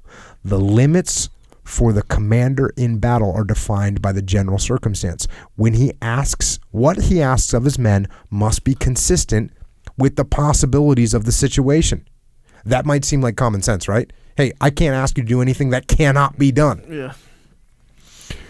Back to the book. What can be successfully willed must first be clearly seen and understood. If amid the confusion of battle the commander sees what is required by the situation, if amid the miscarriage of arrangements and other assailing doubts of other men he measures the means of doing it, and if he then gives his order and holds his men to their duty, this is the ultimate triumph of the will on the battlefield. To reflect on this thought is to note that he exercises his will far less upon his men than upon himself. Should he, on the other hand, attempt to will that which his men know cannot be done, or feel unanimously is utterly beyond reason, or should he base his order on assumptions which they recognize as false, his will becomes temporarily without power and cannot help the situation. This is one of those things where people think, I'm gonna tell them to do it and we'll see what they can get done, right? Like, no, they're gonna see that they can't do it, and they're just gonna say, we're not gonna even try. Yeah. Make your goals realistic. Make them not just realistic, make them achievable. There is scarcely any commander with any time in combat but has had his experience of having willing troops become suddenly unresponsive because his facts were not straight. So sometimes the troops aren't going to do what you want them to do. Even though you have this strong will, they're not going to do. Why is that? Here we go. It happened to Lieutenant Colonel H.W.O. Kennard during the night advance of 1st Battalion, 501st Parachute Infantry against the German-held Dutch village in September 1944, the village of Schingel, which I have praised elsewhere in this book as one of the most brilliant battalion actions of the war. The column had advanced only 500 yards beyond its outpost line when it came under machine gun and anti-tank fire. Kennard heard some of the fire clipping the branches of the tree above his head and judged it was all going high. But the lead company had stopped, and the men had jumped for the ditches. He ran forward, shouting to the men, keep going, that fire is high." But his personal advance had no effect. Not a man stirred. So this is an incredibly, seasoned, tough, well-trained group, and he's telling them, and he's personally leading them forward, saying, go, we gotta go. Don't worry, that fire's high, but has no effect. Not a man stirred. Back to the book. Within a moment, he understood why he had failed. From one of the ditches, a rifleman answered him, "If you think the fire is high, Colonel, come over here. We've had 8 men hit in the legs." So you've got to think about what is actually possible. The supreme trial of the commander in war lies in his ability to overcome the weaknesses of human nature in the face of danger, and these are the matters which he cannot know in full unless he has served with men where danger lies. Check. Chapter 12, Men Under Fire. To those that have known the firing line, it would scarcely be necessary to point out that morale in combat is never a steady current force, but a rapidly oscillating wave whose variations are both immeasurable and unpredictable. It is in this respect chiefly the rapidity and capriciousness of its variations that the morale problem in the zone of fire differs from that of a rear area soldiering. A band of men may go through a terrible engagement, take its losses bravely, and then become wholly demoralized in the hour in which it must bury its own dead. A regiment, fretted to utter abjection by a protracted stay in the lines, may find its fighting spirit again in a 6-hour respite, during which the men are deloused and given a change of underwear. A battalion, advancing boldly, may be brought in check because its commander did the disservice of going too far forward and getting himself killed within sight of the ranks. A platoon may charge and capture an enemy-held hill, losing half its numbers in doing so, then run down the hill again because one of its own artillery shells landed too close and hit one man. So that the morale of the troops is constantly at risk of going up or going down. Mm-hmm. The near presence of death and the prospect of meeting it at the next moment move men in many curious and contrary ways. Many men seem to change character under the guns. The life of hardship and of danger gives new strength to the truly strong and greater weakness to the truly weak. So combat is going to have an effect on people. It's going to amplify their situation. Mm-hmm. What normal man would deny that some of the fullest and fairest days of his life have been spent at the front, or that the sky ever seems more blue, or the air more bracing than when there is just a hint of danger in the air?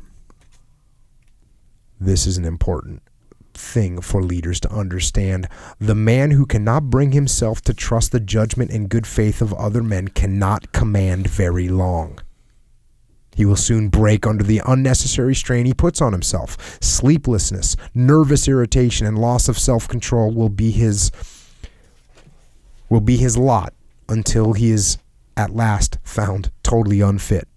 The ideal relationship between a commander and his subordinate is nowhere better illustrated than in a passage from the letter of instruction wherein Grant told Sherman to proceed to the destruction of Johnson's army. Quote, "I do not propose to lay down for you a plan of campaign, but simply to lay down the work it is desirable to have done and leave you free to execute it in your own way." Some decentralized command right there. This is another good one. When a company is stopped by physical shock, restoration of its movement becomes a problem for the battalion. When a company is stopped by psychological shock, the continuing of the advance remains the problem of the company commander. And here's some examples of that. Diffusion of the company over too wide a sector, a retrograde movement by supporting weapons such as armor, the death of a well-loved officer, light losses from friendly supporting fire, the appearance of some new and unexpected weapon in the enemy sector. Such are a few of the causes of psychological shock. The local treatments are as many and as varied as are the diseases. With respect to the effect of friendly fire hitting among troops, however, it is to be observed that if circumstances leave any room for doubt as to the source, the men will jump to the conclusion that they are being victimized by their own guns. It is in instances where it is unmistakable that they have been hurt by their own fire, however, the commander is ill-advised to lie to them. They will usually learn the truth later on, and when they do, it strikes a blow to his prestige. The experienced combat soldier knows that such occasional accidents are part of battle and he accepts them as such, but he cannot make any good judgment to the realization that his commander is either a fool or a liar. No gain ever comes from being slick with troops, from acting deviously instead of forthrightly, from posing as having superior knowledge, or from being secretive or discounting the common sense of the majority.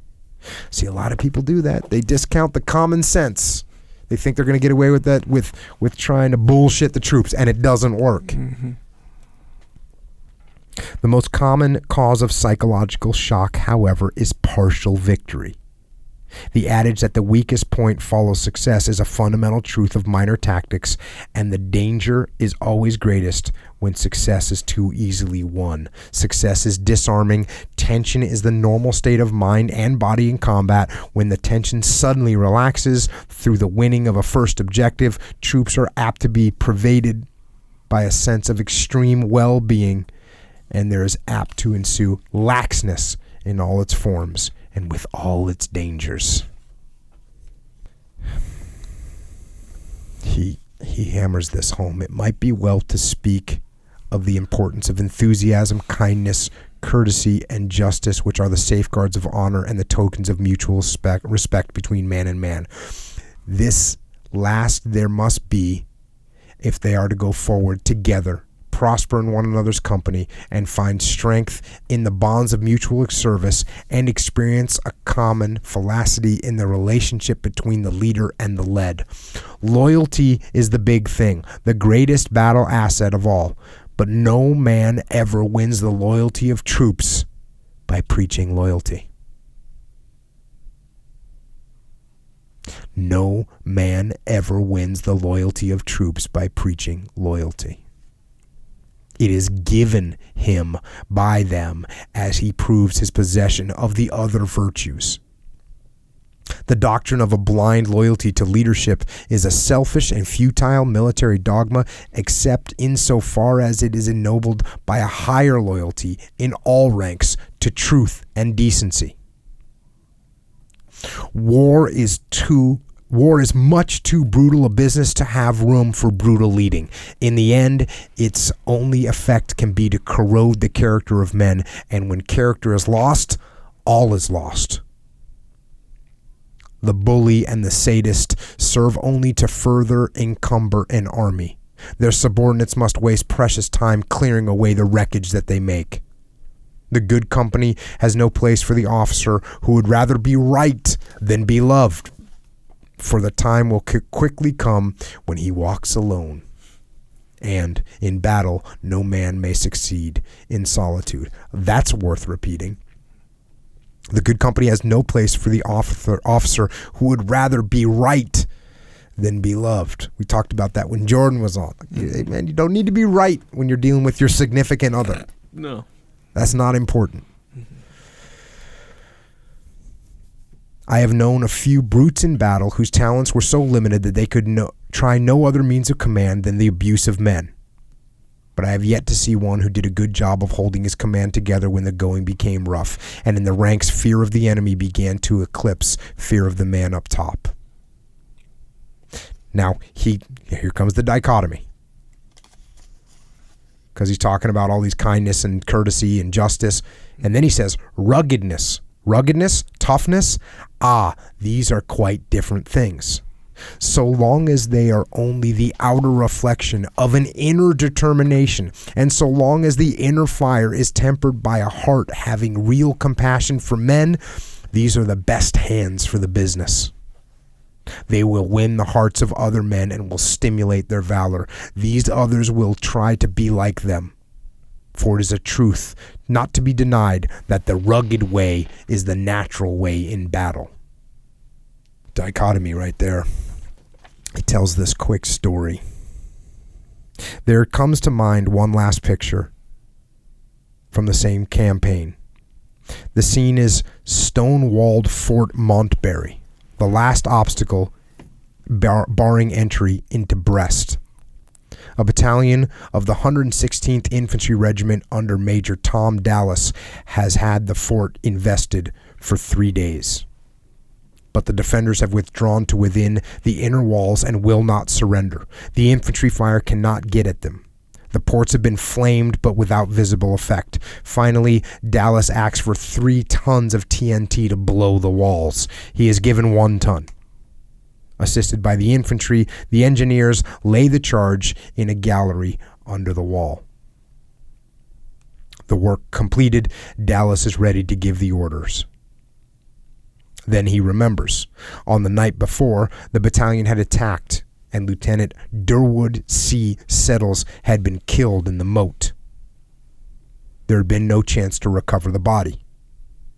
It is still there and will be crushed by the falling masonry. So the demolition is held up, and Dallas asks for a volunteer to go down to the moat under fire and bring out the body. A young lieutenant named Kelton responds. In a few minutes, Kelton returns with his burden. He says to Dallas, "We are ready now." Dallas replies, "Ready? Then blow them all to hell." The charge goes off, the earth shakes. The walls collapse with a roar. There is a stunned silence from within the fort. Dallas stands there for a few seconds, and the tears fall as he looks down at the body of his dead officer. And that is loyalty. I'll close this out with a couple more things. In every action, large or small, is decided by what happens up there on the line, with where men take the final chance of life or death. Though I would not for a moment contend that modern war can be fought and won without vigorous thought and action on the home front, I deny absolutely that these things can vouchsafe military victory any more now than in the days when men fought with spears and crossbows. Any who look at war and think otherwise are sighting through the wrong end of the telescope. They have become deceived by the vastness of the national preparation, how differently they would see things if it became their duty to measure the thin margins between victory and defeat on the field itself. The great victories of the United States have pivoted on the acts of courage and intelligence of a very few individuals. The time always comes in battle when the decisions of statesmen and of generals can no longer affect the issue, and when it is not within the power of our national wealth to change the balance decisively. Victory is never achieved prior to that point. It can only be won after the battle has been delivered into the hands of men who move in imminent danger of death. Courage is the real driving force in human affairs, and that every worthwhile action comes of some man daring what others fear to attempt. The man who is willing to fight for his country is finally the full custodian of its security. If there were no willing men, no power in government could ever rally the masses of the unwilling. To men who have been long in battle and have thought about it deeply, there comes at last the awareness of this ultimate responsibility that one man must go ahead so that a nation may live. And so, the final and greatest reality, that national strength lies only in the hearts and spirits of men. The Army, Navy, and Air Force are not the guardians of its national security. The tremendous problem of the future is beyond their capacity to solve. The search begins at the cradle, where the mother makes the decision either to tie her child to her apron strings or to rear him as a man. It continues through years of schooling when children are taught either to place personal interests uppermost or to think in terms of their responsibility toward their society, their country, and all of mankind. And there you go. Strength lies in the hearts and spirits of men. And freedom lies in the courage and the discipline of daring to attempt what others fear.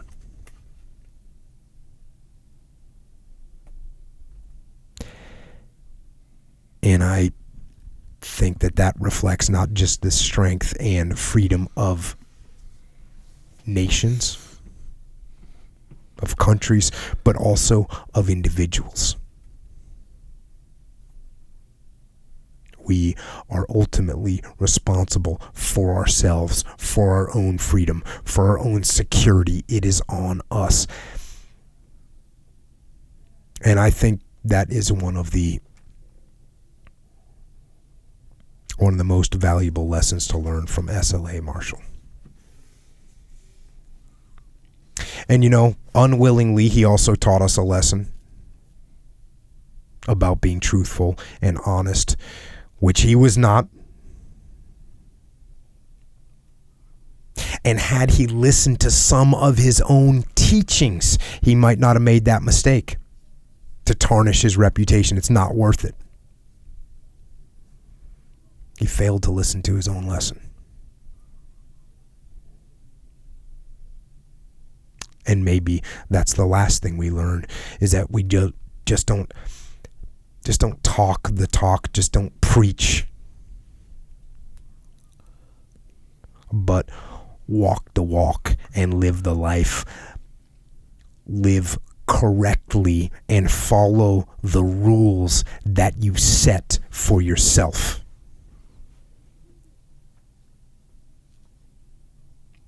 And then you go and you live with the courage and the strength and the discipline so that you can truly free your mind. And I think that's all I've got for tonight, Echo Charles. Yes. So, speaking of strength and discipline, and walking the walk, and walking the walk, and living the life, staying on the path, maybe you've got some things that could help us uphold the personal standards that we set for ourselves. Yes, I do. I can. I will. S.L.A. Marshall. Taught us a lesson he didn't want to teach us about that, didn't he? Yeah, it's one of those things where I was kind of getting into it, like I'm like, yeah, dang, that's true, yeah, and then like kind of like how you mentioned before, I'm like, wait, but this guy, but then it's like it's the dichotomy. Yeah, it's a dichotomy. It's an unfortunate dichotomy. Yeah. See, that's what, man. If we just knew about his normal military record and he never said he did any other stuff, this would have so much more impact. Yeah. The fact that he lied just it just hurts it. Jammed That's all there is to it. Yeah. Jammed him up, as Echo Charles would say. Yeah. But if you can, as it were, not throw the baby out with the bathwater. With the bathwater. Yeah. There's some good lessons. stuff in there. Yeah, I'll tell you what is possible is for us to stay on the path. And in that path, on that path, is jiu-jitsu, of course. Right? Better be. For Should sure. be. In our opinion. You actually said today that was 1/4 of your life. It is. In your life. Yes. 1/4 of the things you do is jiu-jitsu. Yep. Of the total things that I do. Oh, yeah. Important things. Because there's things that aren't on that list, like going to the grocery store. Well, going to the grocery store does facilitate one of the other things in my life. See what I'm saying? Okay. It's not one of the things. It is not one of the things. No, that's like saying, breathing, Well, breathing's not a part of your life. Well, yeah, but it facilitates other things. You see what I'm saying? Okay, so if that's the case, does origin facilitate jiu-jitsu? Yes, sir, it does. Big time. Which is good, right? Yes. So, you got to eat food and you got to have origin. Yes. Check. Big time. And so origin. Okay, originmain.com. This is where you can get your gi for jiu-jitsu. If you haven't got one already, go get one. There's people out there who don't know any other gi except for origin gi. Actually, someone contacted me. It was like, hey, I realize, origin is the gi to get. But before I buy one, would you consider donating one to my cause? I think they're like saving up for one, because sometimes that's how, you save up for your gi or whatever. So I'm thinking, on one hand, the dichotomy, sure, I'm never using these other gis again. I wouldn't. Oh, I see. But on the other hand, why would I want to bestow a substandard gi onto someone just starting, by the way? Ooh. So it's like, boom, they got that. But then again, I probably will. Assuming that the size, All right. Well, that's neither here nor there. Nonetheless, the point is, if you want a gi, a good gi, all made in America, various types, options. I had, when we were in Maine, so after the camp was over, Pete and I were at the factory. We were just getting stuff done and planning and everything. But he went into depth on weaving the fabric on the loom and everything. Bro. You went deep, it's freaking crazy. I've got full understanding, though. Yeah. And it's awesome. Yeah, it's awesome to see. It's interesting to watch Pete get into it. Just let him go. Yeah. Just let him talk. Oh yeah, for sure. You say, oh man, that's why these things are like so dope when you look at them. That's why the company is where it is. Yes, sir. Because without that passion for him, for the team, like when you talk to anyone on the team at Origin, they're like wanting this stuff to be awesome. Yeah. And so that's why it's that way. Yeah. Yes. So it's cool. If you ever get a chance to go to the factory up there, it's worth checking out. Yeah, for sure. Because it isn't just like, a factory. It's like a factory. You can kind of hang out there. It's kind of, there's like what would you call it? Like a pro shop. Yeah, you can kind of go in there, and then they have this, it's like kind of open. You can talk to the people. It's good, man. That's good. Yeah. So yeah, I would recommend that too. In Farmington, Maine, by the way. That's where it is. Anyway, Yep. Also on there is joggers and rash guards and clothes. Yep, for sure, for sure. The rash guards, Compression gear. Yeah, that's for we got supplements as well. So we got for supplements, Joint Warfare, which is going to help your joints for a bunch of different reasons. I get awesome compliments about that I'm stoked on. That krill oil, also going to help your joints, and it's going to help your just whole life. Mm-hmm. And then you got the discipline, which I'm on a lot of discipline right now. And I didn't even realize we were at a 3-hour podcast at this moment in time. 3+. And we recorded a couple other podcasts today. Yeah. Shorter podcast, but podcast nonetheless. You're over here getting the upper hand on life. Yeah. That's what's going on. Plus, I did the 3 scoops of discipline. Yeah. So, boom, I'm doing it. I feel like I understand it. You know? So discipline pre-life, pre-mission, pre-function. Yeah, pre-function. If you want to function, Pre-get some. If you're going to get some in any format, mental format, physical format. My middle daughter took the ACTs on Saturday, and she came home. I kind of fueled her up on some discipline before rolling in, and she came back fired up. Yeah. She was like, "Yeah, no, I felt so. I was getting off," and I was like, "Yeah, you're on the discipline." Yeah, so it's one of those. You know how many scoops I gave her? And she's not as big as me, but I still gave that girl 3 scoops of discipline. I'm down for the 3 scoops of discipline, by the way. Yeah, that's good. Yeah, it's kind of a double effect, and I could see how that could be, especially if you're going into some situation like a test, or even like a jiu-jitsu situation or whatever. Jiu-jitsu situation for sure. Yeah, and then even afterwards, when you remember how like solid you were, you're like, it kind of gets you fired up. Yeah, it's true. It's like a double layered effect. You got fired up because you got fired up. You like that, don't you? Yes, I do very much. And and the last thing is, and it's the last, but certainly not the least, is something called mulk. Mulk, yeah. And if you want to know what mulk is, it's real simple. Mulk is mulk. It's mulk straight up. Yeah, if you want some additional protein. Bruh, I made mulk pancakes straight up. How did you do it? Okay, so now you're going down this rabbit hole of just making mulk everything. Okay, here's the thing. I'm sketch about the pancakes, right? So, first of all, I don't even like, I straight up don't even like pancakes at all. That's interesting. So for me to even think about making mulk pancakes, maybe it's something I could try because maybe I would like it. Well, if you don't like it, here's the thing. I'm not a mulk pancake expert at all. Okay, so tell people how to make it. Well, here's the thing. This is how I made them. Okay. So I get tasked with. Wait, were they good? Because if they weren't good, then let's not talk about it. Oh, they're real good. Actually. Yeah. So did you put maple syrup on them? I did. Yes. Come on, man. All right, did the maple syrup come from Origin, Maine? Negative. Okay, that's a bummer. Well, then again, no, I can't say that. I don't think so. Not that I know of, but I didn't read the bottle or nothing. Okay. It was good though. On Saturdays or Sundays, depending, I make pancakes. That's only one day, and it's for the kids and all this stuff. So here's the thing. That's cool. Hey, you know what I'm gonna do for you kids this weekend? I'm gonna give you a bunch of carbohydrates and poison you. Yeah. Well, in my defense, with maple syrup, I got these, or my wife got these paleo. It's paleo pancake mix. Okay. Right? Check. Was that almond powder or something? I don't know. Okay. Paleo pancake mix. Yeah. Check. So, boom, I go in, and pancake mix is like a certain kind of mix to create like the pancake consistency. Pancakes. I don't know how to make it. But then I'm like, wait, made to create pancakes. Mulk mix, pancake mix. I could easily jam this whole thing up easily, and I'm not making it just for me as an experiment. My kids are about to wake up. Life. You see what I'm saying? Yeah, they're about to wake up. But I give them mulk pancakes. They're not correct. I will hear about it. Okay. And the whole thing is a flop. Yeah.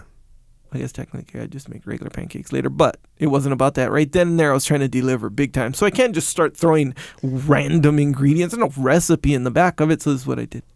It called for 1 1/3 cup of pancake mix. I just put like a little less than a cup, and then, a little bit over 1/3 cup milk. Mm-hmm.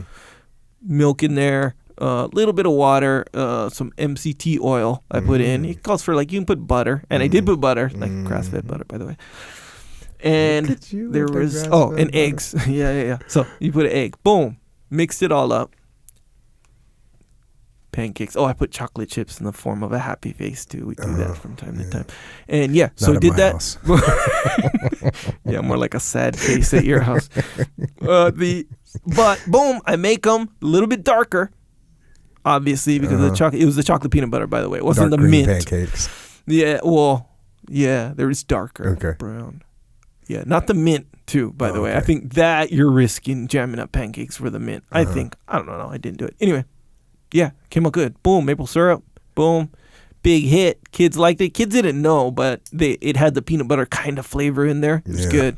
Yeah. Yeah, so that's the mulk. It normally goes with milk. Or you can put it in water, but that's like a ham sandwich, whereas if you put milk in there, it's like a delicious. You know what I did too? I put 2 drops of vanilla in there. Oh, Andy Burke came home from camp, and we were just talking about camp, and it was cool, you know. He's like, yeah, it was awesome meeting everyone and training and blah, blah, blah. And he's like, you know what I really like, though? And I was like, oh, what? He's like, this is my first time having mulk. Yeah, you told me that, too. He's all amped up. He's like, this is surprisingly good. Like, bro, we already knew that. Yeah. And I was like, you. Do you think people don't believe it? Is your instinct to think, oh, this is some kind of a supplement, it's going to taste bad, and I just have to deal with it, but this one maybe tastes okay, and therefore, you know, these guys are talking it up. Yeah. But the reality is, it's good, it like good. A dessert. Straight up. Yep. Exactly like a milkshake. Yep. That's the mulk. And it's good for you. That's the crazy thing. All right, so cool. They can get all that stuff at originmaine.com.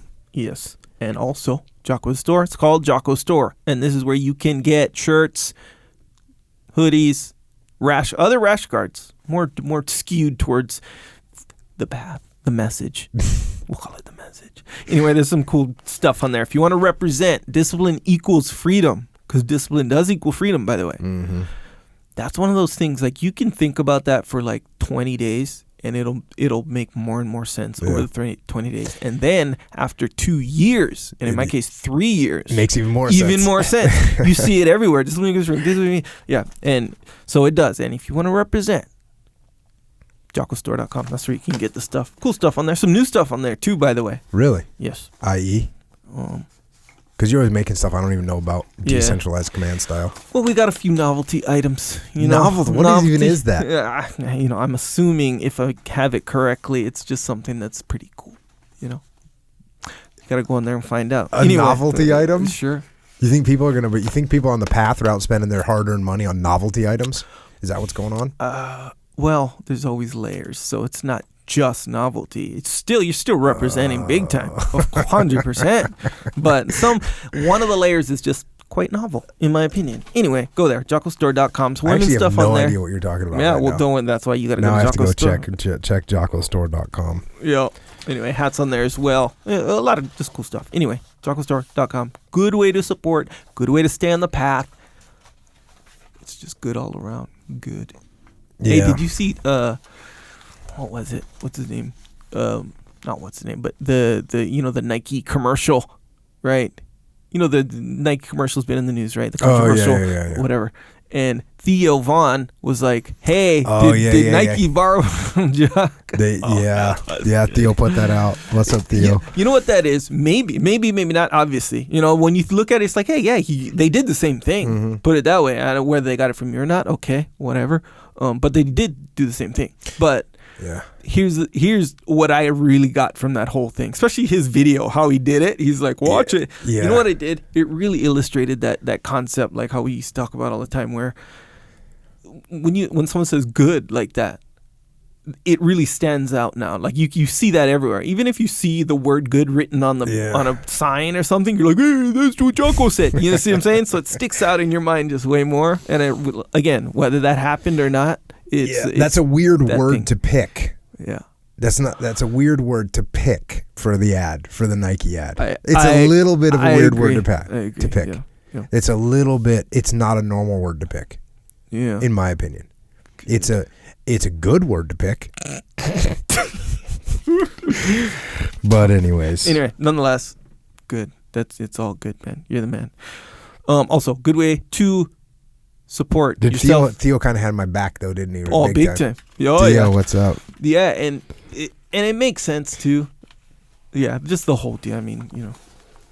But yeah, I think that when you hear that, I always hear, oh, Jocko, I just hear you saying it, you know? Oh. Even if I see the word good in all caps in a regular sentence, like in a different context, I'll be like, oh, it'll remind me of it. See what I'm saying? It just sticks out like that.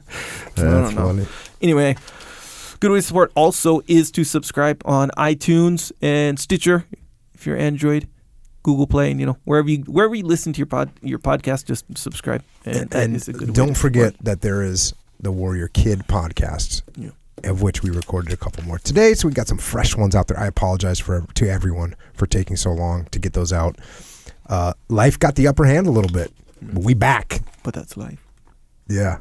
I had to get default aggressive this weekend and just crush some of those. So Warrior Kid podcast for your kids and for, well, really Uncle Jake has lessons for everybody. Also, Warrior Kid, there's a Warrior Kid at IrishOaksRanch.com. Aiden. He's up there working hard, and he's got a business. He's making soap, Jocko soap. Good soap, by the way. Good soap. Yeah. And you can get that there. Help yourself, and you help yourself by staying clean. That's the idea. Stay clean. There you go. Yeah. The YouTube channel, if you want to see Echo's legit video. Did you post the video that you just made? Forgive. The revenge. I call it the revenge video. You call it the forgive video. That's interesting. Yeah, that is There's interesting. something strange there. I have not posted that yet, but yes. That's the YouTube video. YouTube channel, which is called Jocko Podcast. It's a YouTube channel. You can watch all the YouTube videos on there, and then you can leave crazy comments from some anonymous thing about all kinds of crazy stuff, which is fun. Sure. Whatever you like. Also, back to working out. I got onit.com. On it, the company. On it, dope. I got rings. I told you recently. Here's the thing about rings. Again, I said this before, where you're always preaching about the rings, right? It's like one of the what do you call it? The staples. It's actually in many ways considered to me to be the first thing you could get. If you had one thing you could get rings, and you could do really well with them. Yeah, and I'm now reaping the benefits of the rings. I got the rings. On it rings. They're actually pretty dope. They're like wood. Yeah, we got to get wood rings. I always tell everyone, get wood rings, not plastic rings, not metal rings. Get wood rings because they absorb the sweat. Okay. Yeah, anything else is slippery. They'll get slippery. Yeah, it's horrible. Yeah. So, and my kids are, and they're adjustable. I mean, I've only had on it rings, so they're cool. They're adjustable by number, and it's all the stuff. So my kids, 2 years old and 5 years old, like they'll swing on them, like they get real creative with them. Anyway, muscle-ups? No, not yet, Paul, not yet. But I'll do there's all these little functional things. Anyway, there's a lot to be gained with the rings. I'm a believer of the rings now. And now I would agree with you 100% that should be kind of the first thing, I think. I used to say a pull-up bar, but you might as well get rings because you can do pull-ups and you can do dips and you can do push-ups and you can do muscle-ups and you can do like weird kind of squatting, planking, all kinds of stuff. Oh, yeah, ab stuff. Iron cross, which I can't do, by the way. Just in case anyone gets the idea that I can do an iron cross, I'm here to tell you I cannot even come close. Yeah, that'd be pretty impressive if you could. It's impressive even if a little guy can do it. But here's the thing about rings and pull-ups specifically. This is why it's better than a pull-up bar. Because pull-up bar is cool and it's good, really good. I've had a pull-up bar for a long time. But the rings is like, you can adjust for pull-ups and then you can adjust them down so you can do kind of like a rose situation. They're all adjustable. So you can do stuff if rings. Oh man, that's rings all day. That's the overall. Yeah. It expanded my workout literally by like 30%. Dang. 30. Yeah. Oh yeah. Because there's other, like, I use them every single time. Different exercises majorly. Anyway, those are rings. There's a lot of other cool stuff on onit.com. So, yeah, man, browse around, see what up. Get something. Psychological Warfare album. We're working on the next one. I'm thinking that the next one is not going to come out. It's going to come out right around Christmas, is my guess. Yeah. So if you have anything, somebody wants one about shopping. Compulsive. How do I stop compulsive shopping? Yeah. I don't know if I can tackle that one. You know why? I have no compulsion to shop. I don't even like shopping. I don't even like going to the store. You don't know. I don't buy anything. What the demons of shopping look like. I've seen. I will say I've seen it because you see people that buy things that they can't really afford. Yeah. So I guess maybe we could talk about it because actually now that I think about it, I can talk about that. Yeah. We can put together a little something. So Psychological Warfare. If you got little moments of weakness you want to overcome, I can talk to you personally about that through your iPhone. Sure. It's good. Google Play, iTunes, MP3, but through your Android. I don't want to leave y'all out. Through your Samsung, right? Sure. We're equal opportunity platform devices. Actually, in every scenario, I'd say. Yeah. And also, you can get that Jocko white tea. I'm on that train too, bro. There's a lot of trains in the Jocko situation, supplementation situation. It's been hot. Yeah.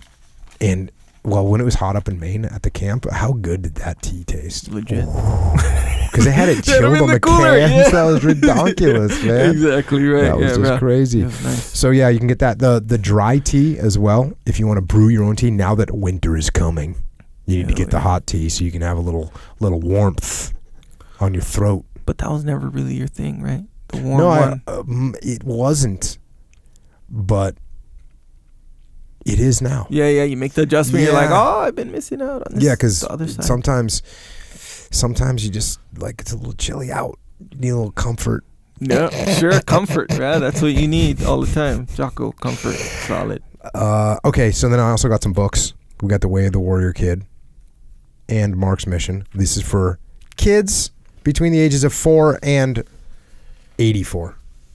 Because everybody can get something out of you got my books. 5-year-old fired up about getting a job, by the way.